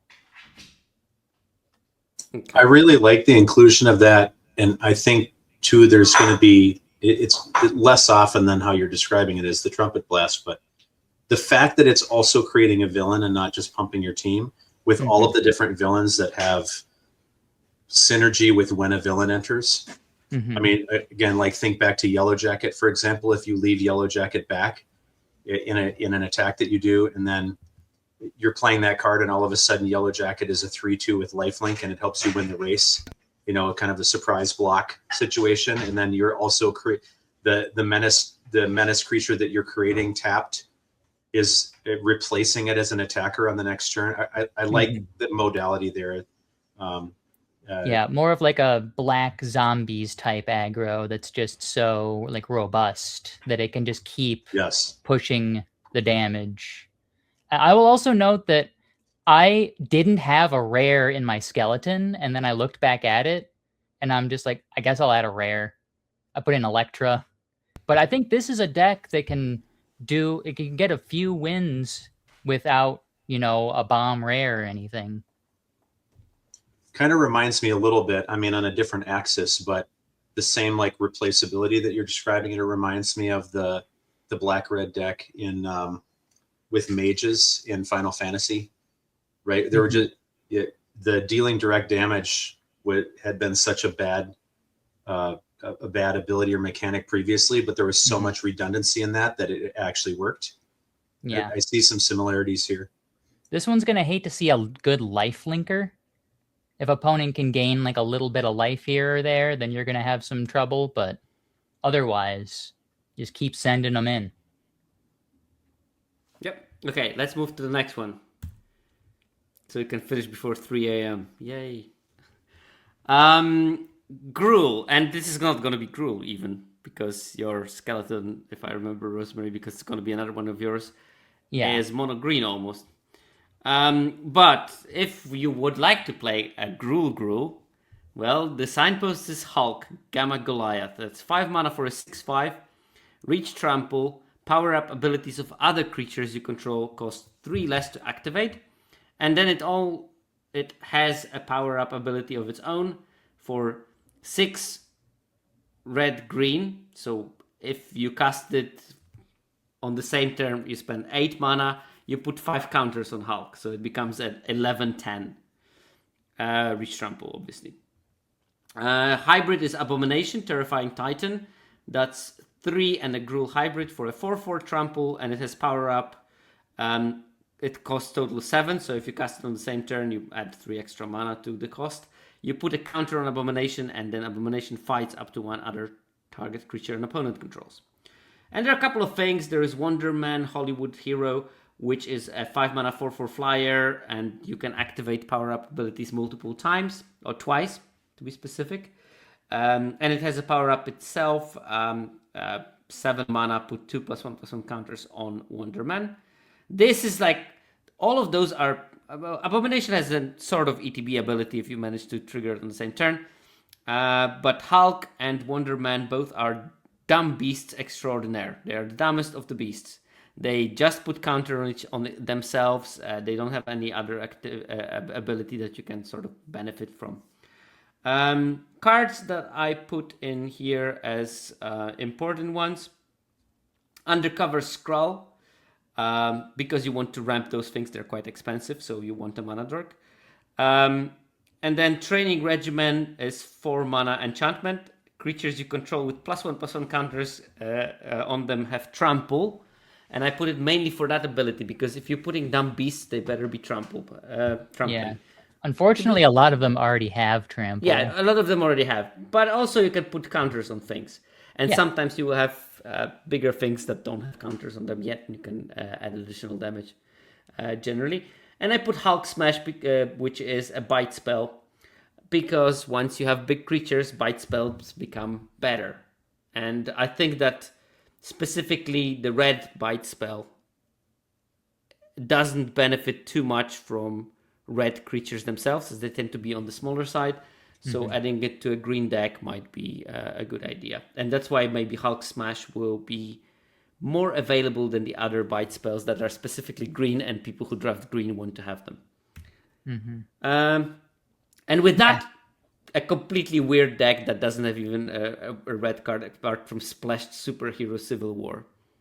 Talk me through it. So spiritually, though, red-green is going to be some kind of stompy deck most of the time. It's going to have the big monsters. You're going to have redundancy of them. So many different 4 mana 4/4s to choose from.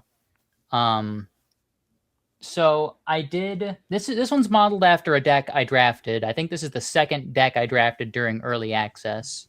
I took Squirrel Girl, pack 1, pick 1. And so naturally I'm like, I don't want any non-forests in my deck, really.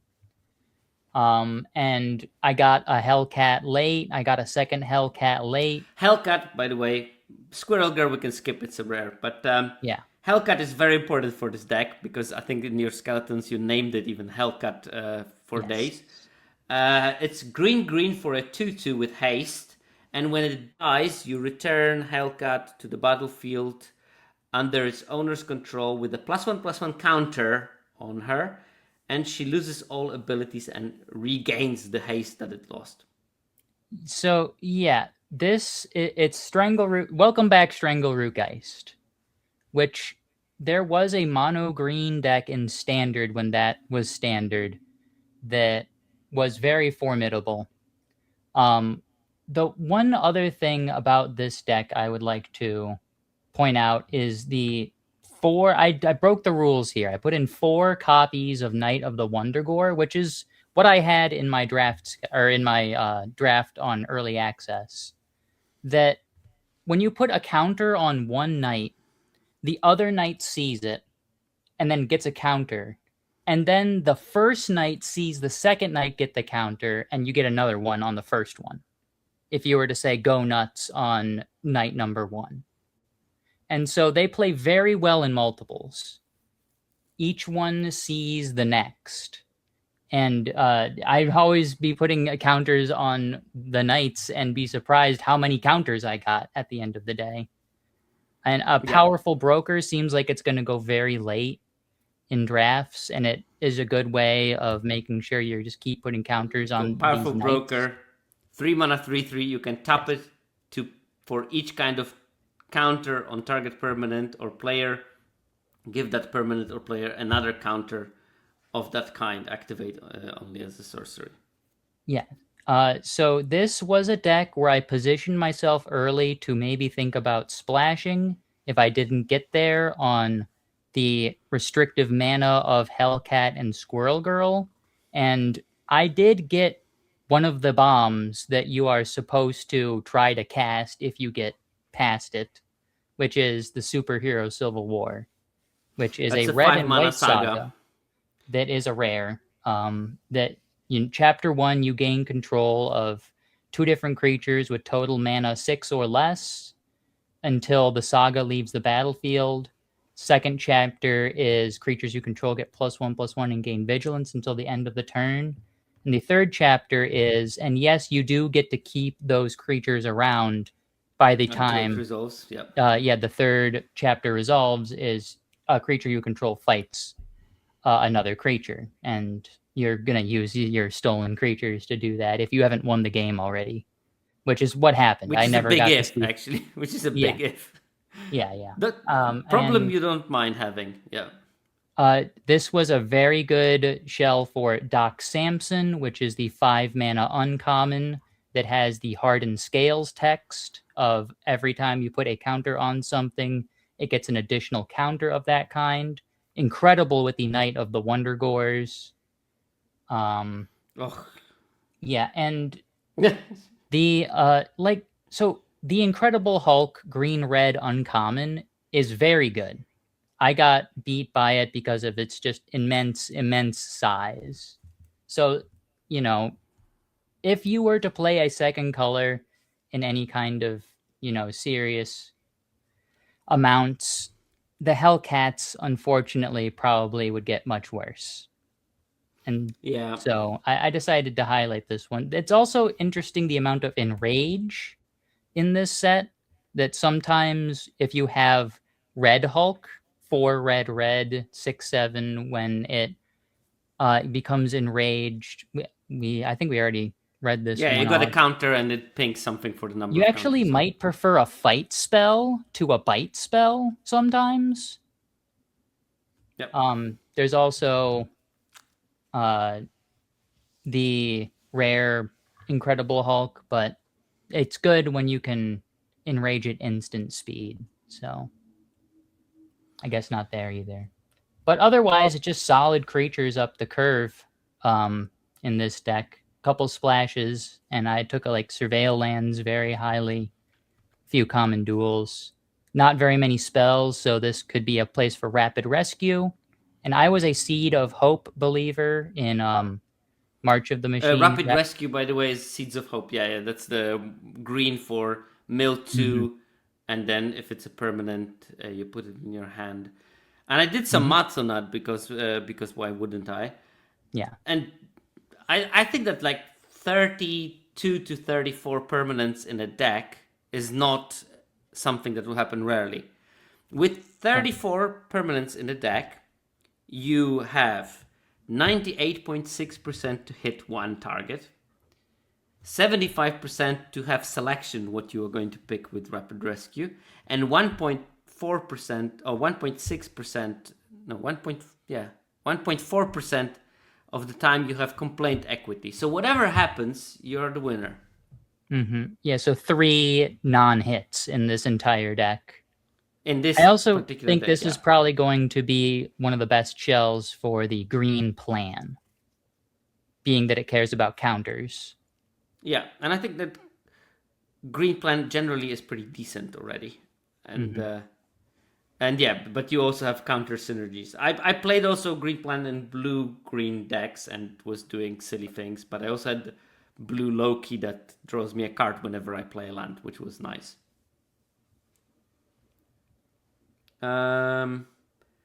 Okay, what else? That's it. That's it. That's the thing. Yeah. It feels, by the way, like call damage control would also be good in that shell. We're gonna have call damage control decks, so that we're gonna tackle that then, because I don't want to introduce a new complicated card. Celestia White Green is a hero deck. So the signpost is Black Panther Vanguard. That's 4 mana, including Celestia in it.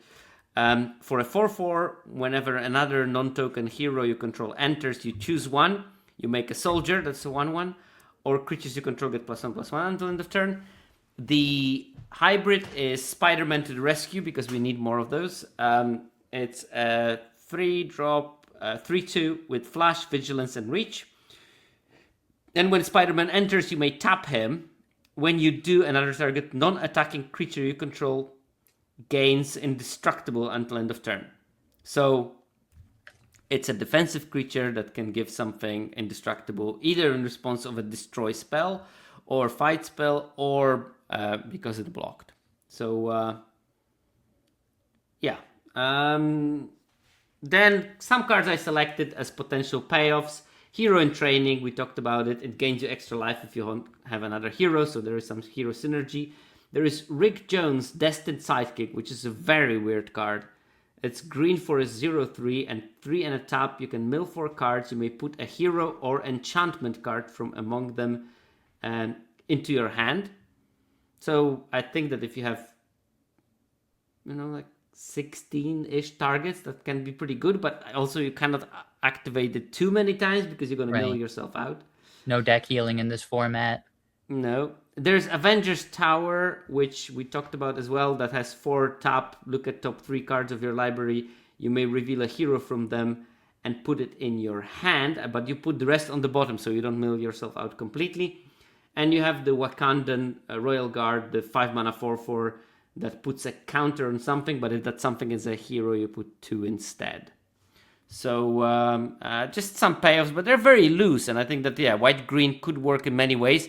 As I said, if I were supposed to build a white-green deck, just for the sake of possibility of doing that, I would have built a prowess version of it.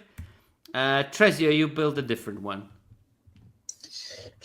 Yeah, so I called this one Protect the Heroes. Some of this was FOMO from having Jennifer Walters in my sealed pool and not being able to pull it off. But if you pack one, pick one, Jennifer Walters turning into She-Hulk, like, you want to play that card. And the idea is you want to play that card, and if you give that card any protection, it already has so much protection because your opponent can't cast spells during your turn, but you want to be able to get, if it's going to become their turn and then they're just champing at the bit to be able to play removal on it, you want to be able to protect it. And I accompanied this with other creatures that you would want to be able to protect as well. Like, how can I protect my stuff? So some of the chase rares there are basically like, you could see other creatures like a couple of Captain Americas or Agent Phil Coulson that's pumping your heroes. Or as Seth, better known as Saffron Olive, called it in the box unopening, Agent Phil Collins. Yeah, nice. In the air tonight. I can feel it coming. Anyway, so those are other things you might want to protect. World War Hulk is kind of a neat way to be able to play She-Hulk for 1 cheaper, because She-Hulk counts as a green creature. I just thought that was a kind of cool interaction. Anyway, so there's quite a few, you can see, like, there's quite a few other rares that you would be happy to pick with Jennifer Walters. Like, you have quite a selection, including splash rares. I also put Superhero Civil War here. I also had a deck, Rosemary in Early Access, where I double splashed for Superhero Civil War. It was actually a green, soupy, very colorful deck, and it went 7/2 and was very enjoyable to play. Too good not to. That card is just gross. And that deck happened to also have the Mind Stone, so I was able to blink Civil War at appropriate time. It's blinking and print. It was a lot of fun. But anyway, the whole idea here is whether you get some like bonkers rare or white or green rare that you want to be able to protect. Let's build a shell that can protect it, because white and green both have really good ways of doing that. So we can go to the skeleton now.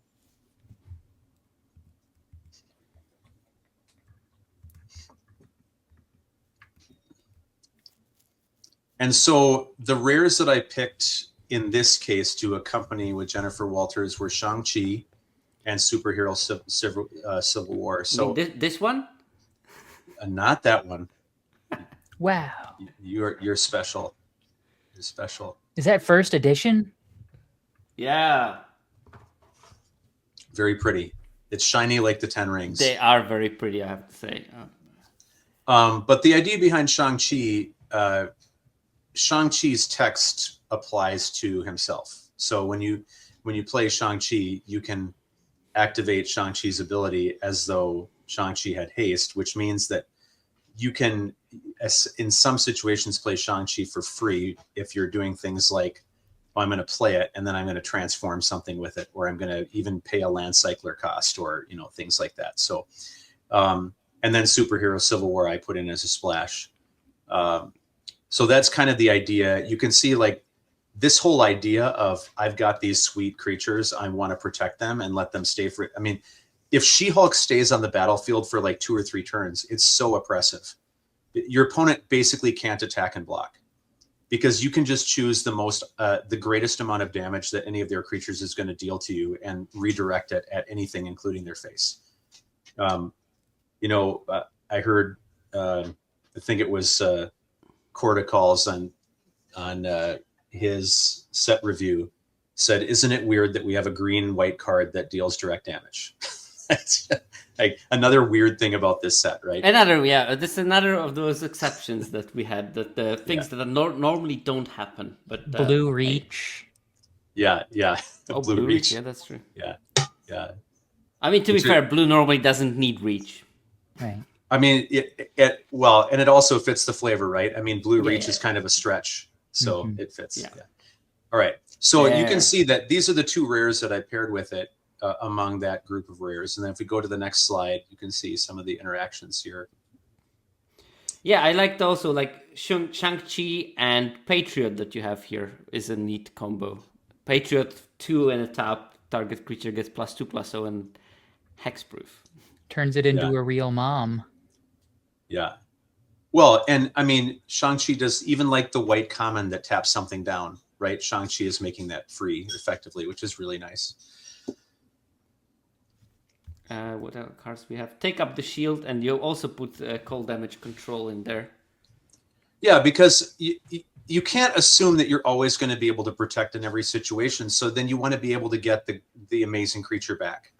And call damage control is here not only for that reason, but also because mainly to be able to get a creature and an enchantment back, because call damage control, getting back a creature plus web up, or getting a creature plus Civil War, because Civil War is probably going to the graveyard at some point. Like Civil War is really good, and what's even better than Civil War is recursion of Civil War. It's nice. So Heroes in Training in Magic.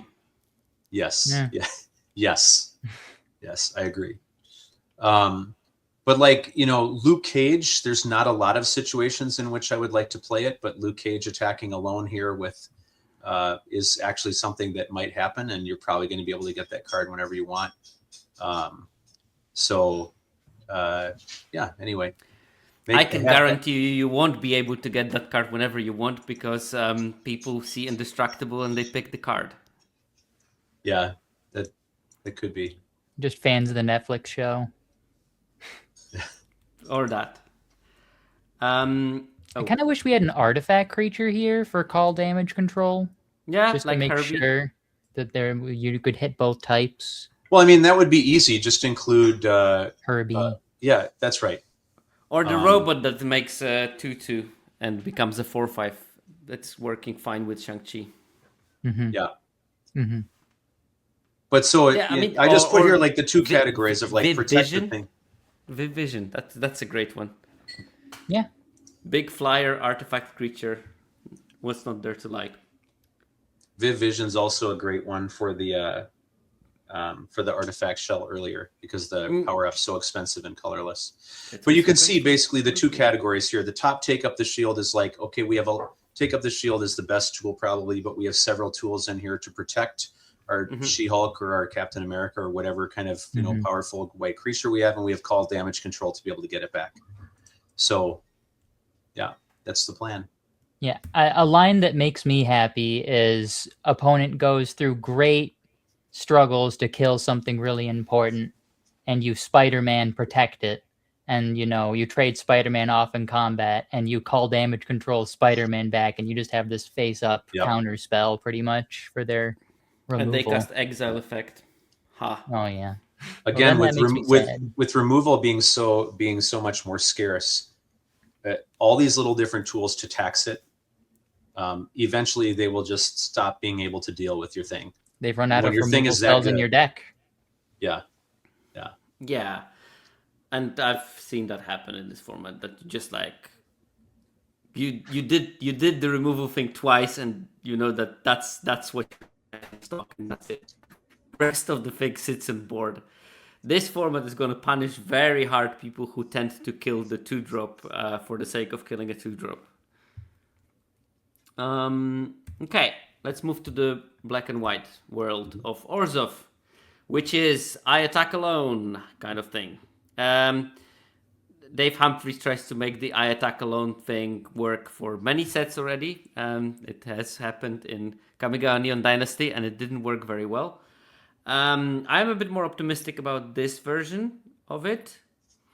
Signpost is Black Widow Double Agent. That's a 3-mana Orzhov card. It's a human hero and a villain. Plays both teams. Death Touch, 3/2. And whenever any creature you control, attacks alone, it gains First Strike and Menace until end of turn. Joke is obviously that Black Widow is a very good person to attack alone, because 3/2 Death Touch First Strike is pretty hard to block efficiently. We have a Signpost, the hybrid in US Agent John Walker, 3 and Orzhov hybrid for a 3/2, but it comes with a Sturdy Shield token, which equips to it automatically. And it gives +1/+2. So it's a 4/4 that dies and leaves behind this Sturdy Shield that you can later equip for 2 to anything that you want. That card is just, I think, generically good and would be great in any black or white deck, honestly. Probably better in the white ones because it's a hero and not a villain, but black has some equipment synergies which this card would be great with. And then there are some cards. There's Agent 13 Sharon Carter I mentioned. Whenever you attack alone, investigate. Luke Cage Powerman. Not a great card. It's a 2/5 that attacks as a 4/5 indestructible. But I think that this card can be pretty annoying if you have other effects tagged to it. And this deck will be the best one that can do it. There is Hydra Infiltration, which is the Mind Rot of the set. 4 mana for an enchantment. When it enters, target player opponent discards 2 cards. And whenever creature you control attacks alone, you drain 1. And I think that this card maybe potentially can be annoying in some decks. And card I selected slightly off the beaten colors is Ghost Spectro Saboteur. That's the Dimir hybrid card. And it's a 2/2 unblockable creature. With flash, so it will always be able to attack alone and get all the bonuses and not be blocked. Tresio, you build this one, but you build it slightly different. I think you build it as an equipment deck, no? Actually, I don't know if this is the most current slide. Oh, is it? This is not the most current slide. You captured it when I was trying to build it. Okay. And I changed my mind midstream.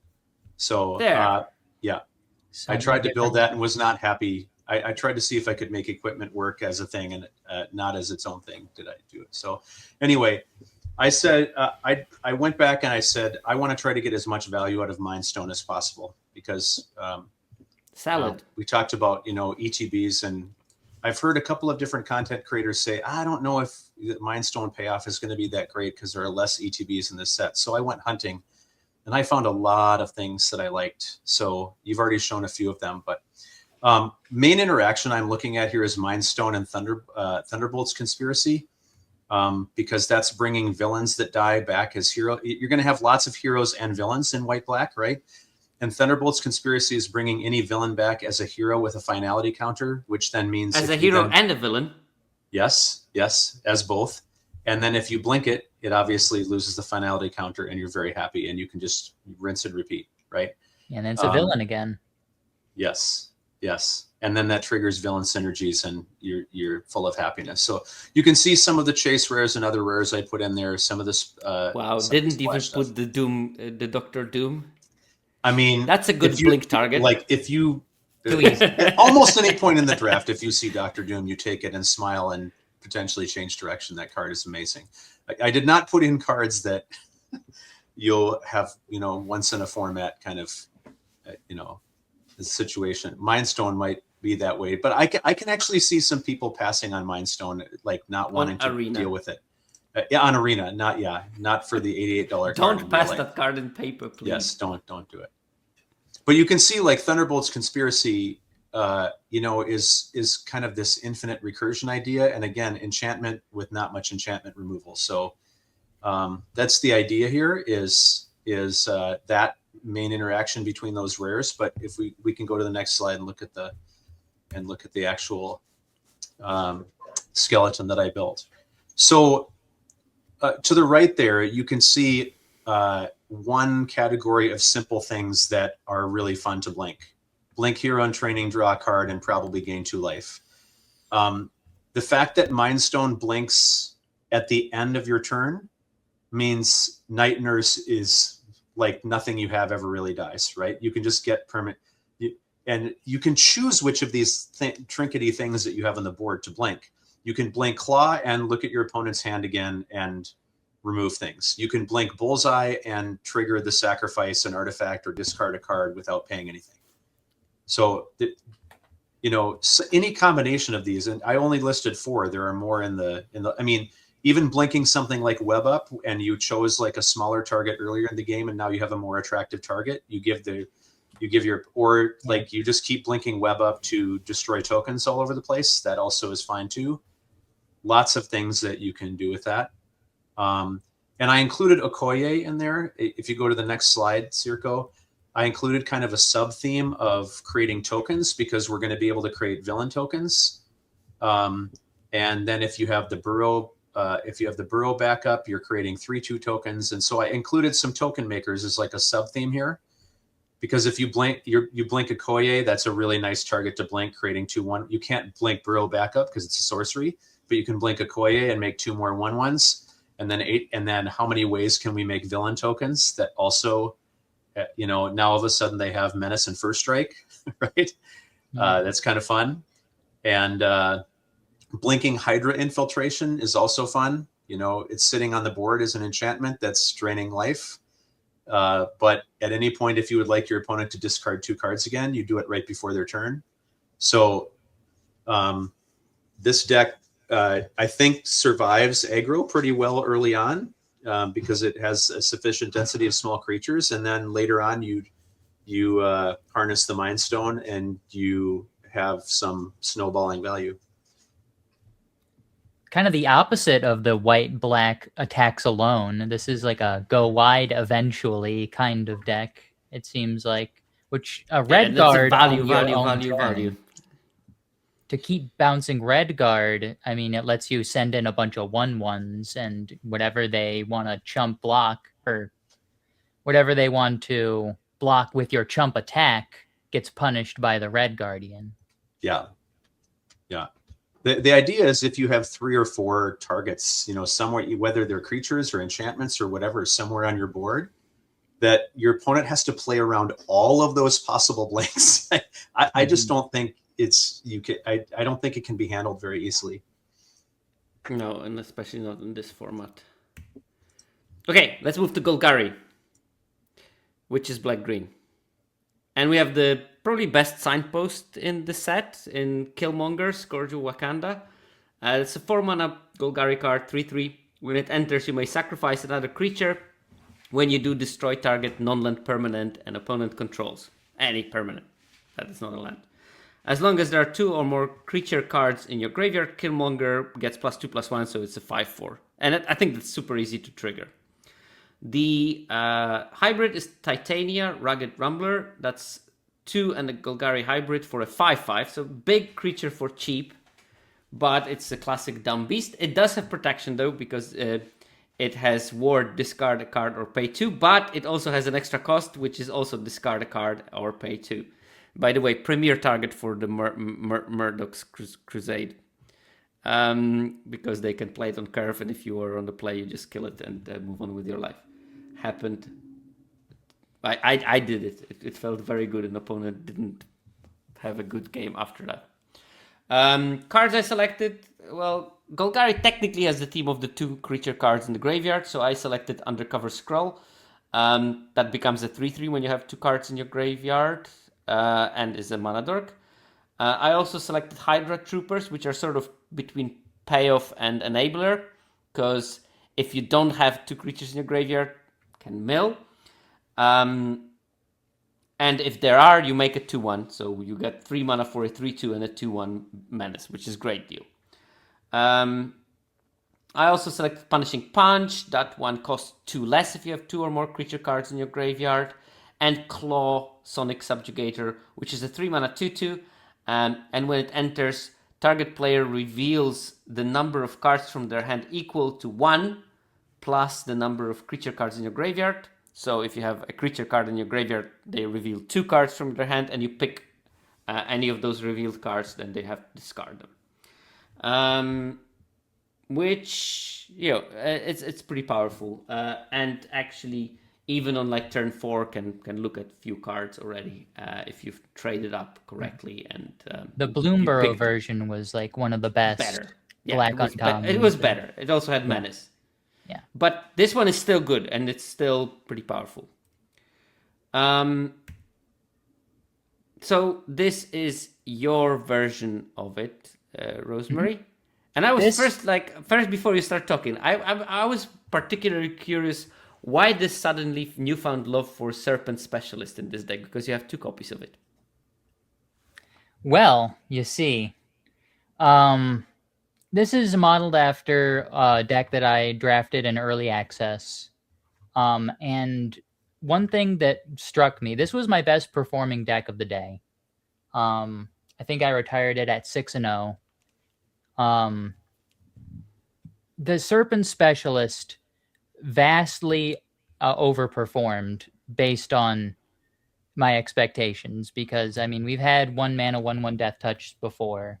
Obviously, you got a Pack-a-Punch, it's going to look cool and everything. But I would like to point out that it specifically is a villain. So this was a go long kind of accrue huge board type of villains deck, because I opened a Doom Reigns Supreme. And based on the format not having very much removal, these specialists were great at causing board stalls, because they would never really want to use a removal on a Serpent Specialist when I'm going to play, Madam Hydra, or when I'm, Absorbing Man was the rare I happen to have in this, if another splash. But it's a villain, notably. Yep. Ultron Drone making 2 villains.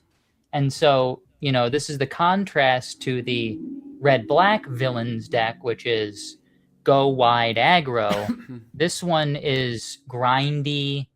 I have a couple flyers here in the form of Quinjet and Herbie, but this one succeeded mostly because the Serpent Specialists stopped opponents from ever attacking on the ground, and if I was trading them off, I used Call Damage Control to get them back. Call Damage Control also pretty good because I had 4 artifact creatures and Doom Reigns Supreme. If you ever get it off the first time, you're probably going to win. But getting it back, you are pretty good at putting more villains onto the field. Okay, another question I had was Agents of Hydra. Is that mainly as a Killmonger fodder? Yeah, Killmonger fodder. It's 2 villains entering for Doom Reigns Supreme. In a perfect world, I would prefer another Skrull to Ant-Man's army. But the Serpent Specialists, I did outperform. There was tons of board states where everything gets like traded off, and at the end of the day, all I have is a 3/3 Serpent Specialist because I've powered it up, and it just keeps getting in, and they don't want to block it. So yeah, I mean, on paper, I was not crazy about it, but my experience in early access made me think that maybe that, since there's such a bottleneck on removal, Serpent Specialist might get a chance to shine. I also can see it like if you draw it in the first couple of turns, but not on turn 1. That's a very good curve out with Madame Hydra on 5 mana. Yeah, very cheap villain to trigger Madame Hydra. I'm playing a off-color land cycler here.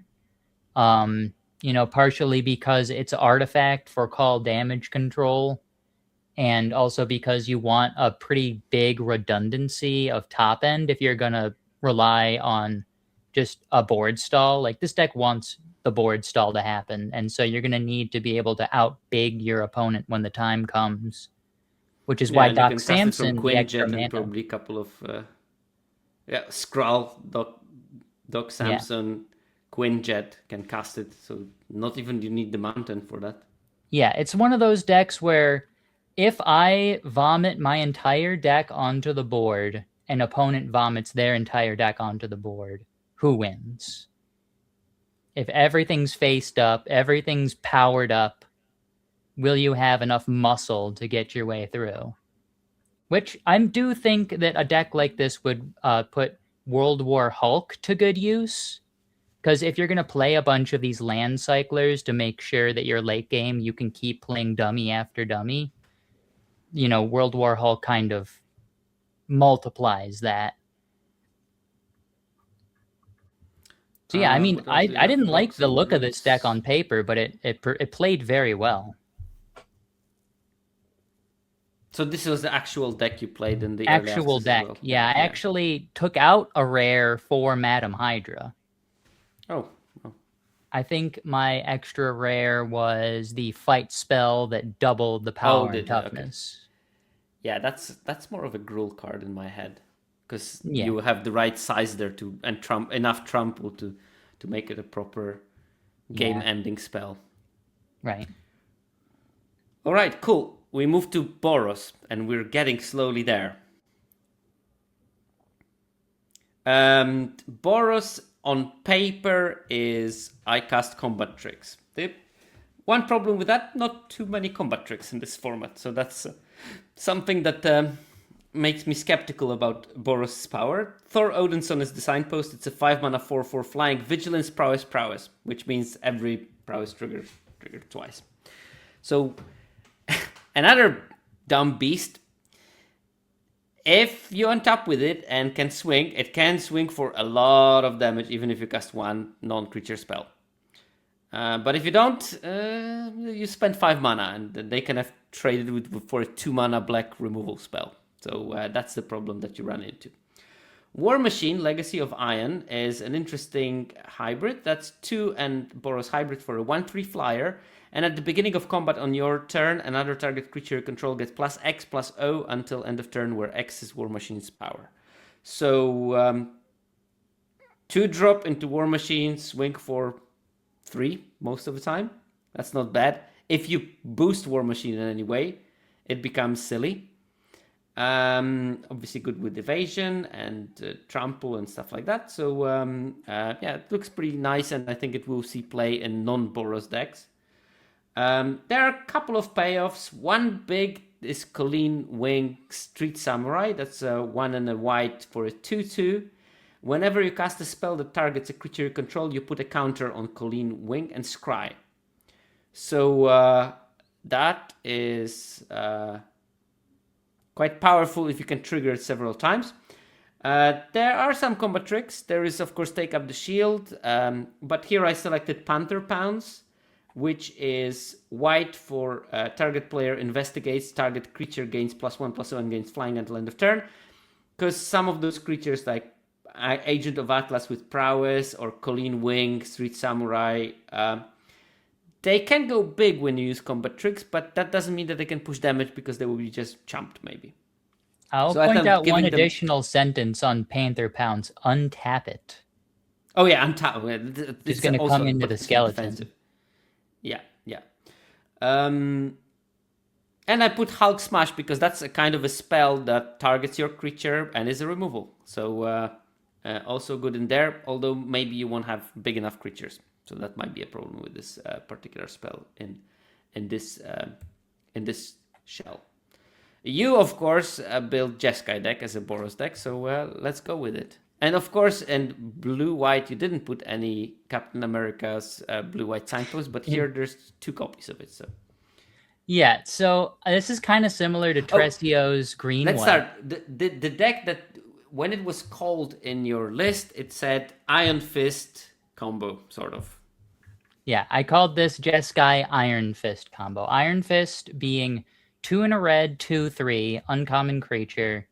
When you cast a spell that targets a creature you control, Iron Fist gains the ability tap : it deals its power to any target. And so I'm trying to get Iron Fist on the field and abuse it, generally.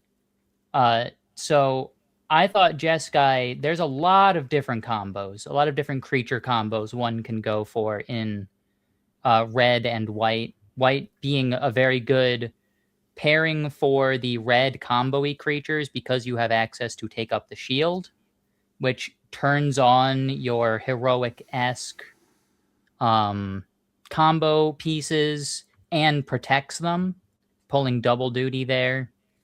And so, this could have been Hawkeye combo. This could have been, Misty Knight combo. Just that there are these, we've been talking about these very powerful uncommons that if you kind of get the right pieces, this could have been Speedball combo. But, very red. I'll point out Stark Industries Executive to try and get you all 3 of your colors. Captain America's and the Quinjets as, the other kind of fixing that your Quinjet helps cast your Captain America crews the Quinjet for free. Your War Machine increases the power on your Iron Fist. I could have put a Jessica Jones in here because it's kind of similar to Iron Fist in that it wants extra power to do, something combo-y. Probably should have been in instead of this Bullseye. Not that Bullseye is bad with the Treasure Maker. Question. It's a silly question, but if you use Jessica Jones, it has top... Is put a stun counter a cost, or is it part of the resolution? Does it untap and then get a stun counter, or does it tap, get a stun counter, and then remove the stun counter when you have Captain America on board? It is cost is stun counter. Okay, so it will tap with the stun counter, and then it will instantly remove the stun counter with Captain America on board. Which would have made that an amazing inclusion in this deck. It's cool that Bullseye gets to attack, but you have to pay 3 each time. So yeah, I would have preferred probably Jessica Jones to Bullseye in this list now that I thought about it.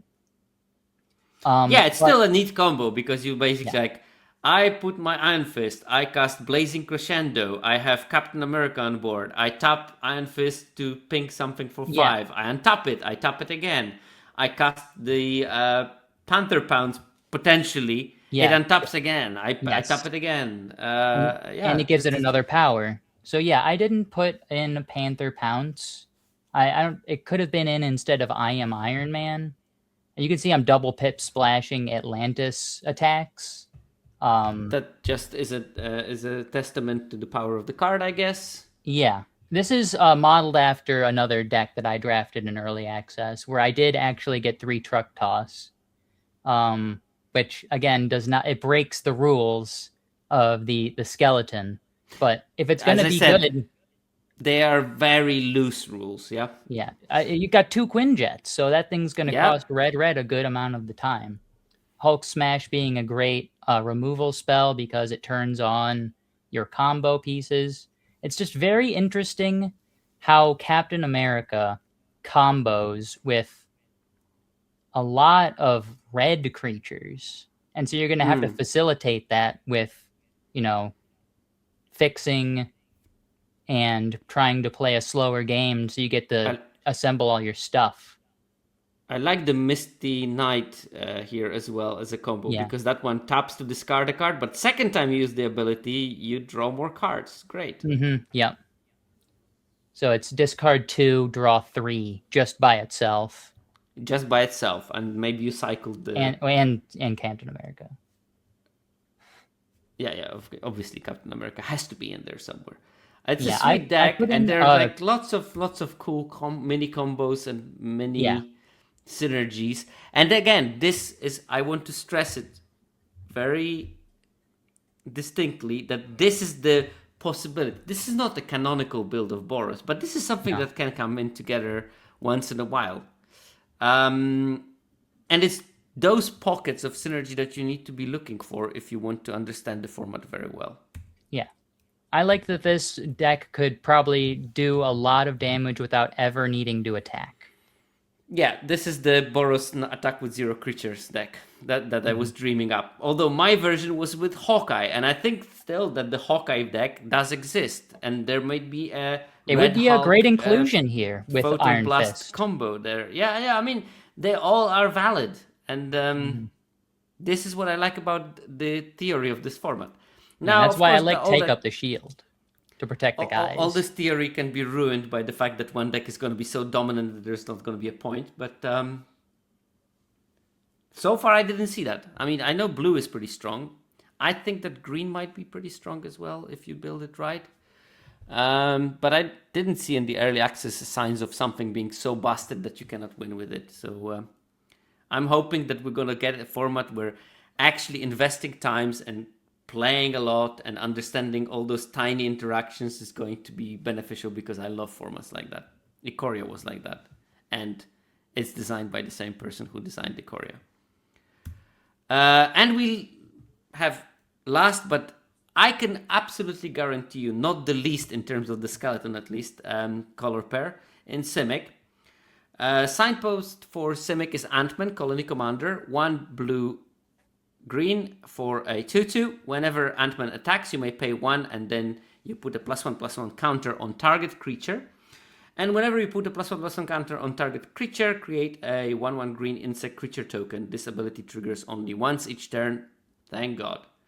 I played a lot with Ant-Man, and it was better than I thought. It's just, your regular 4 mana 3/3 that brings a friend, but you can pay it in installments. You have to attack, but a lot of the time I just had good attacks with it for some reason.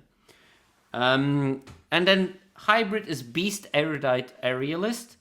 3 and a Simic hybrid for a 3/3. As long as you've put 1 or more counters on Beast, it has flying.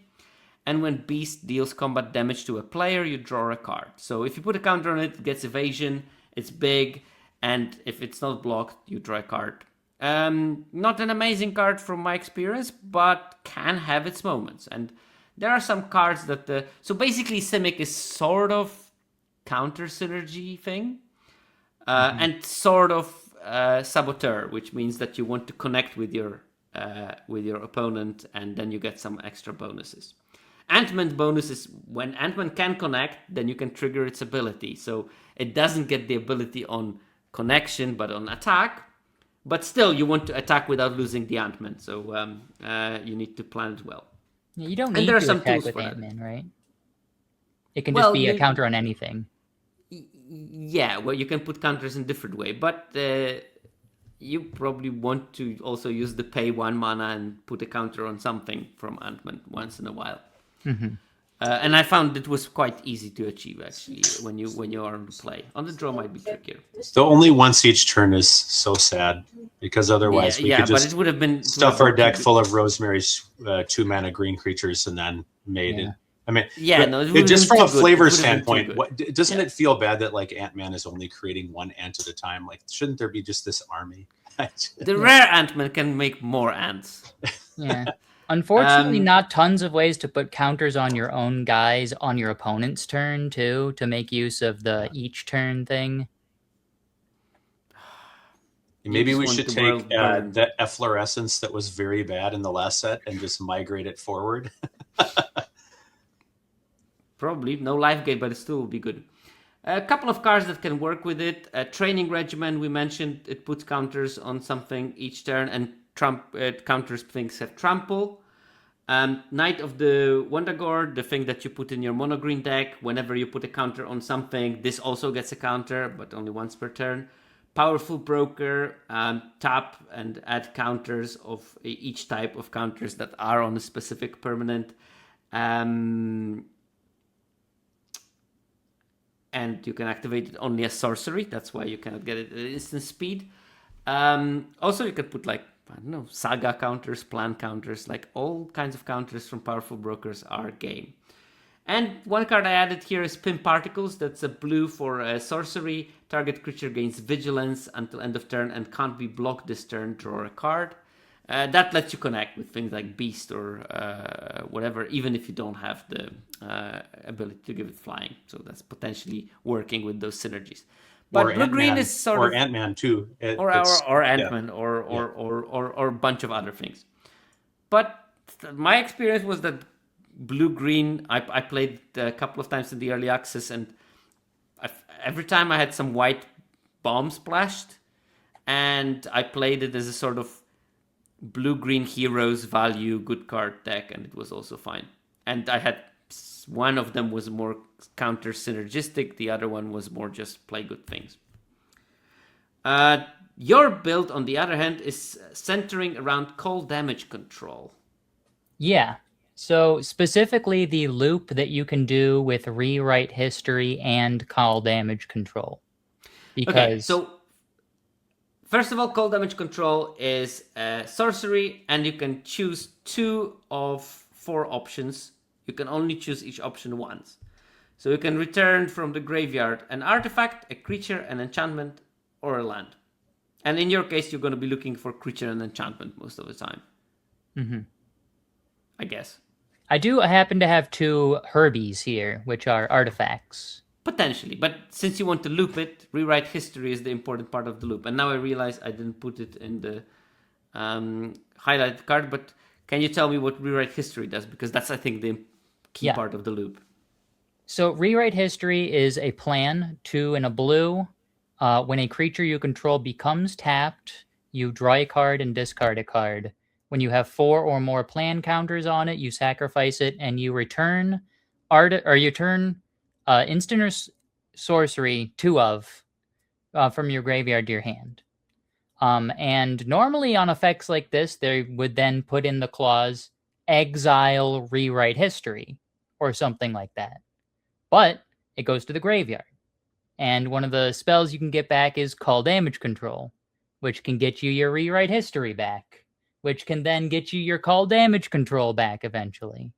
So this is kind of in the spirit of the Neon Dynasty turtle loops type deck, where you have 2-for-1s that can get each other back, which each time you go around, you net a card. Which the turtle loops in Neon Dynasty, you only net 1 card for the whole time around. Here you actually net 2. And I tried to Sun Black, let's cool our jets. No deck healing again, so this is not unlimited. You will eventually you're gonna loot yourself yourself out of contention, basically. Because you have to draw 4, discard 4 with rewrite history in order to fulfill the loop each time.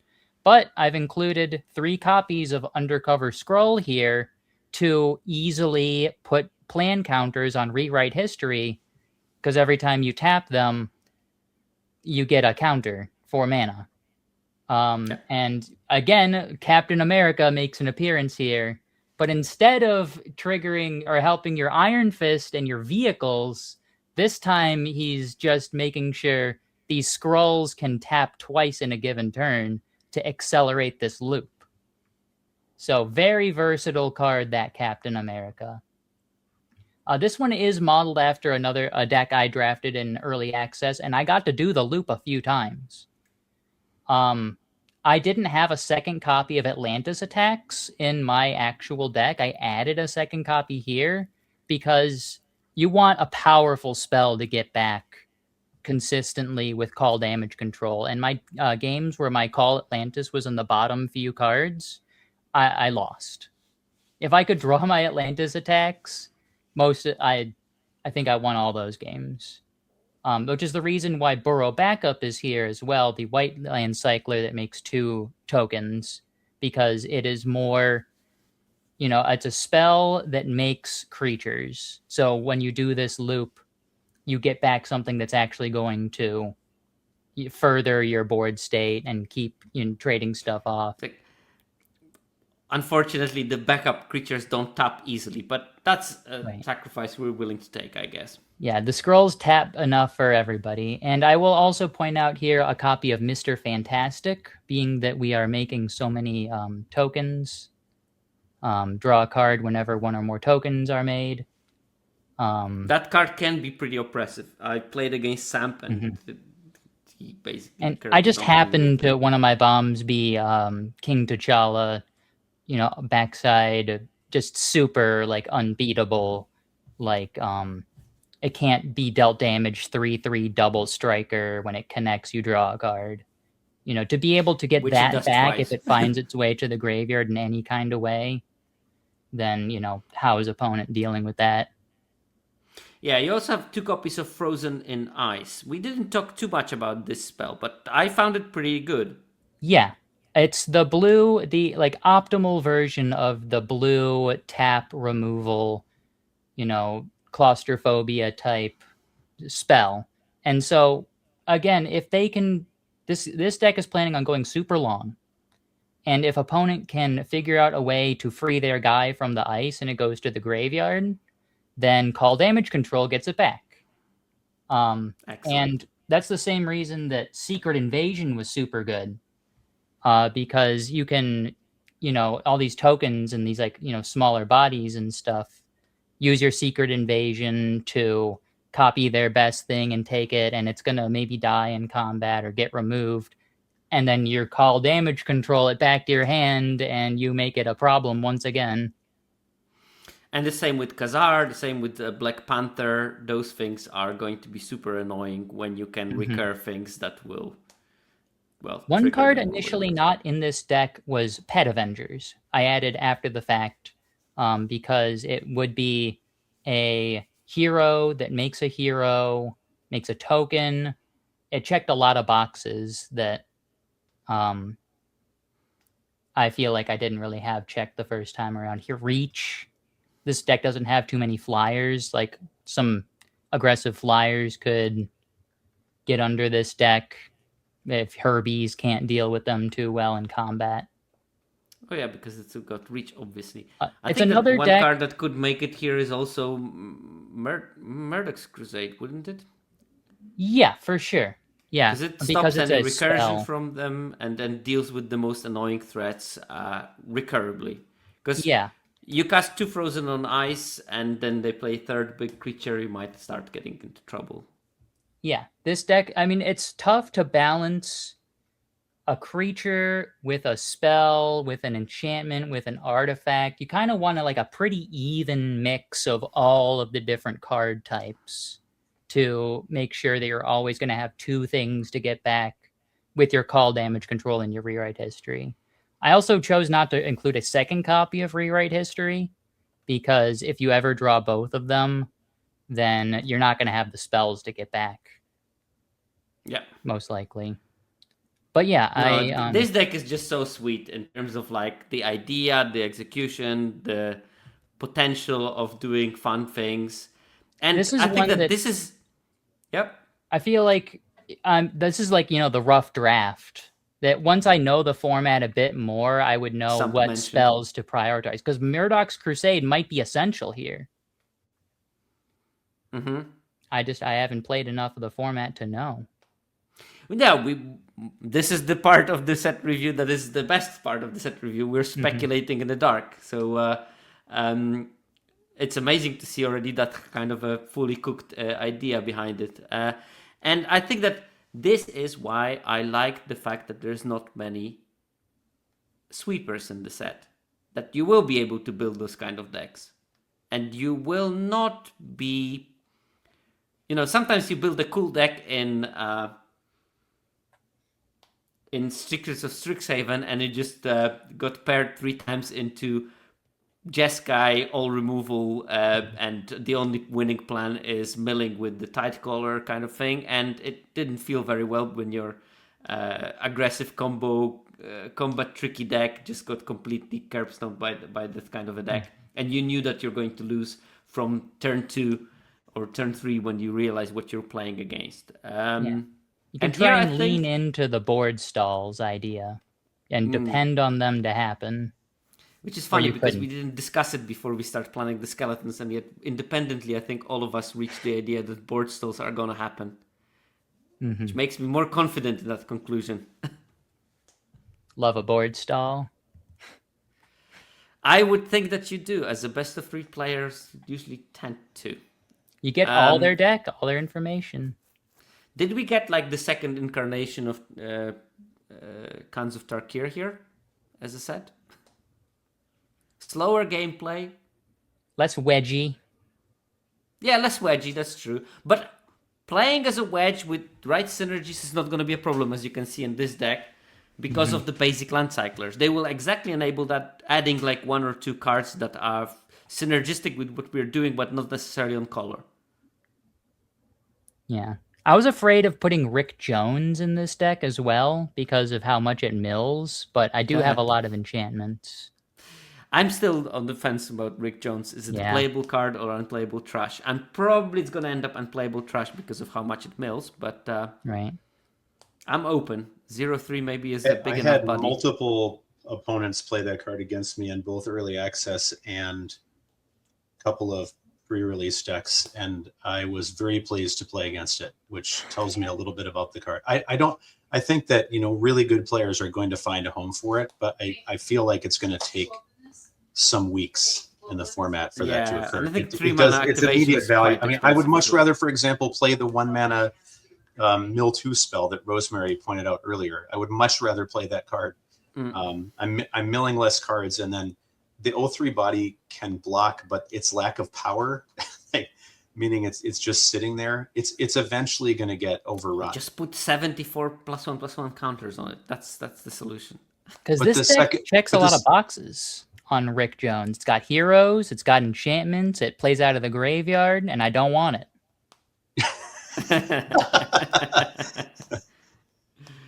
Poor Rick. Yeah. All right, and obviously Khazar makes the deck because the card is busted. Yeah. Well, there we go. We had all our 10 skeletons in just short 4 hours. We managed to get there. It's approaching 3 a.m. here, so we're going to be ending. I'm going to put those slides when I upload it on YouTube on my Patreon, but they're going to be accessible for free, so you can click on all the skeletons that Rosemary and Tresio built if you want to. And Tuesday we start playing the actual format, which is going to be exciting. And let's see how many of those predictions are going to turn out absolute crap and how many of them are going to be strokes of genius. I'm pretty strong believer that we've done a good job in trying to at least predict some of the interesting things that come out of this format. So many possibilities. The decks look sweet, but also pointed me to the inevitable conclusion that there's going to be a lot of builds for each of those color pairs that we will be able to figure out as the format progresses. I think that this one has a lot of life in it, despite cards being relatively simple. And yeah, do you have anything to plug before we go? Maybe let's start with Tresio, because you can replug your podcast. Yeah, I plan to continue the ideas, the kind of method of building here into a limited principles podcast. Basically, the idea that you take a principal card, like a pack one, pick one, and then what does it look like shaping around that? Obviously, not every draft is going to go that way, but A lot of drafts, particularly early in the format, will, and then the ability to revisit that going on. I won't be surprised if a couple of those episodes end up being something like, based on rares that we've talked about today, and like, what does that look like 4 weeks from now or 5 weeks from now, when, as we've said, we understand things a little bit better and we get a better idea of what cards are playing well together. So that should be occurring roughly weekly. And then the plan there is, once we get toward the end of a format and things have kind of been explored, I know when I returned to the game after 25 years away, one of the things that I ran up against is people spitting out card names that were like the first of a series of cards that occur all the time in Limited now. Like, the first time I heard the words tormenting voice, it was a tormenting voice to hear those words, because I had no idea what it was talking about, because I'd never played with the original cards. So taking like these principal kind of building blocks, especially now with the way that sets are being built, where there are slots for these things, but there's maybe a little twist on what's the mana rock in this set, or what's the tormenting voice, or what's the cancel, or those kind of things, and looking at those kind of principal building blocks of a limited set, and when have those cards been good and when have they been less good, and what do you want to be happening when you play them. So love to have you. And I would like to think of it as complementary circuits rather than competitive. Oh, it always is. I was kidding. Yeah, I mean, I don't think that there is any beef across any of the Limited podcasts, because we're not fighting for the audience, because the Limited sickos just listen to every podcast that you spit out and they're happy for it. So that's the solution to all the problems. Are you going to do it solo, or are you recording with someone?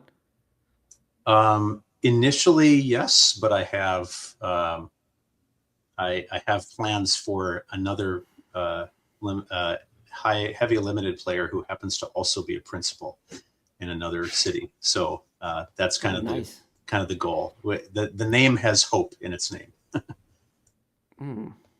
Okay, I'll have to figure it out.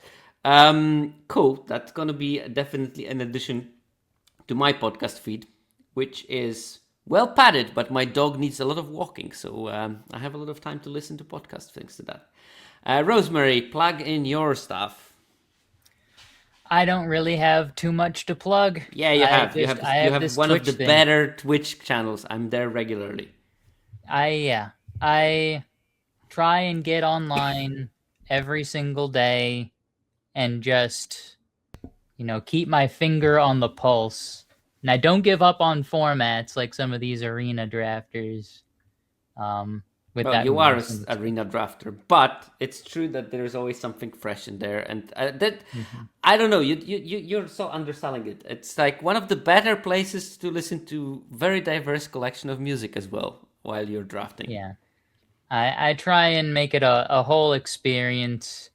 That's the Rosemary Tea is the Twitch name. There we go. And so, are you going to stream the Arena Open, or are you going to leave Watsy to do that for you? Oh, the championship? Yeah. I don't think I can do that. I don't think I'd be allowed to. I'm not sure, though. They haven't sent me that kind of information. This is my first big tournament thing, so. Well, we'll be crossing our fingers there. All right, and I have nothing to plug except for I'm very sleepy. But I will see you next week on Saturday, when I will be already dealing with the early data for this format, and then we can see how bad we were. Also, from the early data, probably we won't see instantly how bad we were, but we will see what are the trends, what are the best archetypes. Any one of you, what do you think is going to be the top win rate color pair after week 1? I'm going Azorius so that I don't go. I was gonna also say Azorius because blue has the innate power and white has the speed, and so those two factors together is gonna probably make for a really good aggro deck, which will be a data darling. Tresio, are you going to be contrarian? That's my pick for week 1 also, but I believe that blue-black is quickly going to overtake it because of black's array of removal. Well, you heard it that here black first. spell that exiles mana value 3 or less is going to be really good. Really good. You heard it here first. Azorius confirmed broken. Format already solved. Let's move on to the next one. What is it? Why Hobbit? bother? No. I think that Azorius is going to be the data darling, but I think that if you will understand the format well, every color pair is going to be highly competitive. I love the look of green. I think green has a good shot of do being like very green. good. I do like green, but I think it's going to be harder to build, and therefore it's going to have a lower win rate early as well. Remember, the deck that is the highest win rate deck in week 1 is not the best deck, it's the one that's easiest to build. Dear listeners. All right, well, thank you very much for being here. Thank you for the lovely skeletons. It's been a nice array of decks. That is both the testament to the format itself and the card list that we've been gifted, but also to the creativity of my today's guests. And with that, I'm going to, after struggling for some minutes, try to ship you somewhere to someone who streams, which might be Ham at this time. But with that, I'll see you next week, and bye-bye.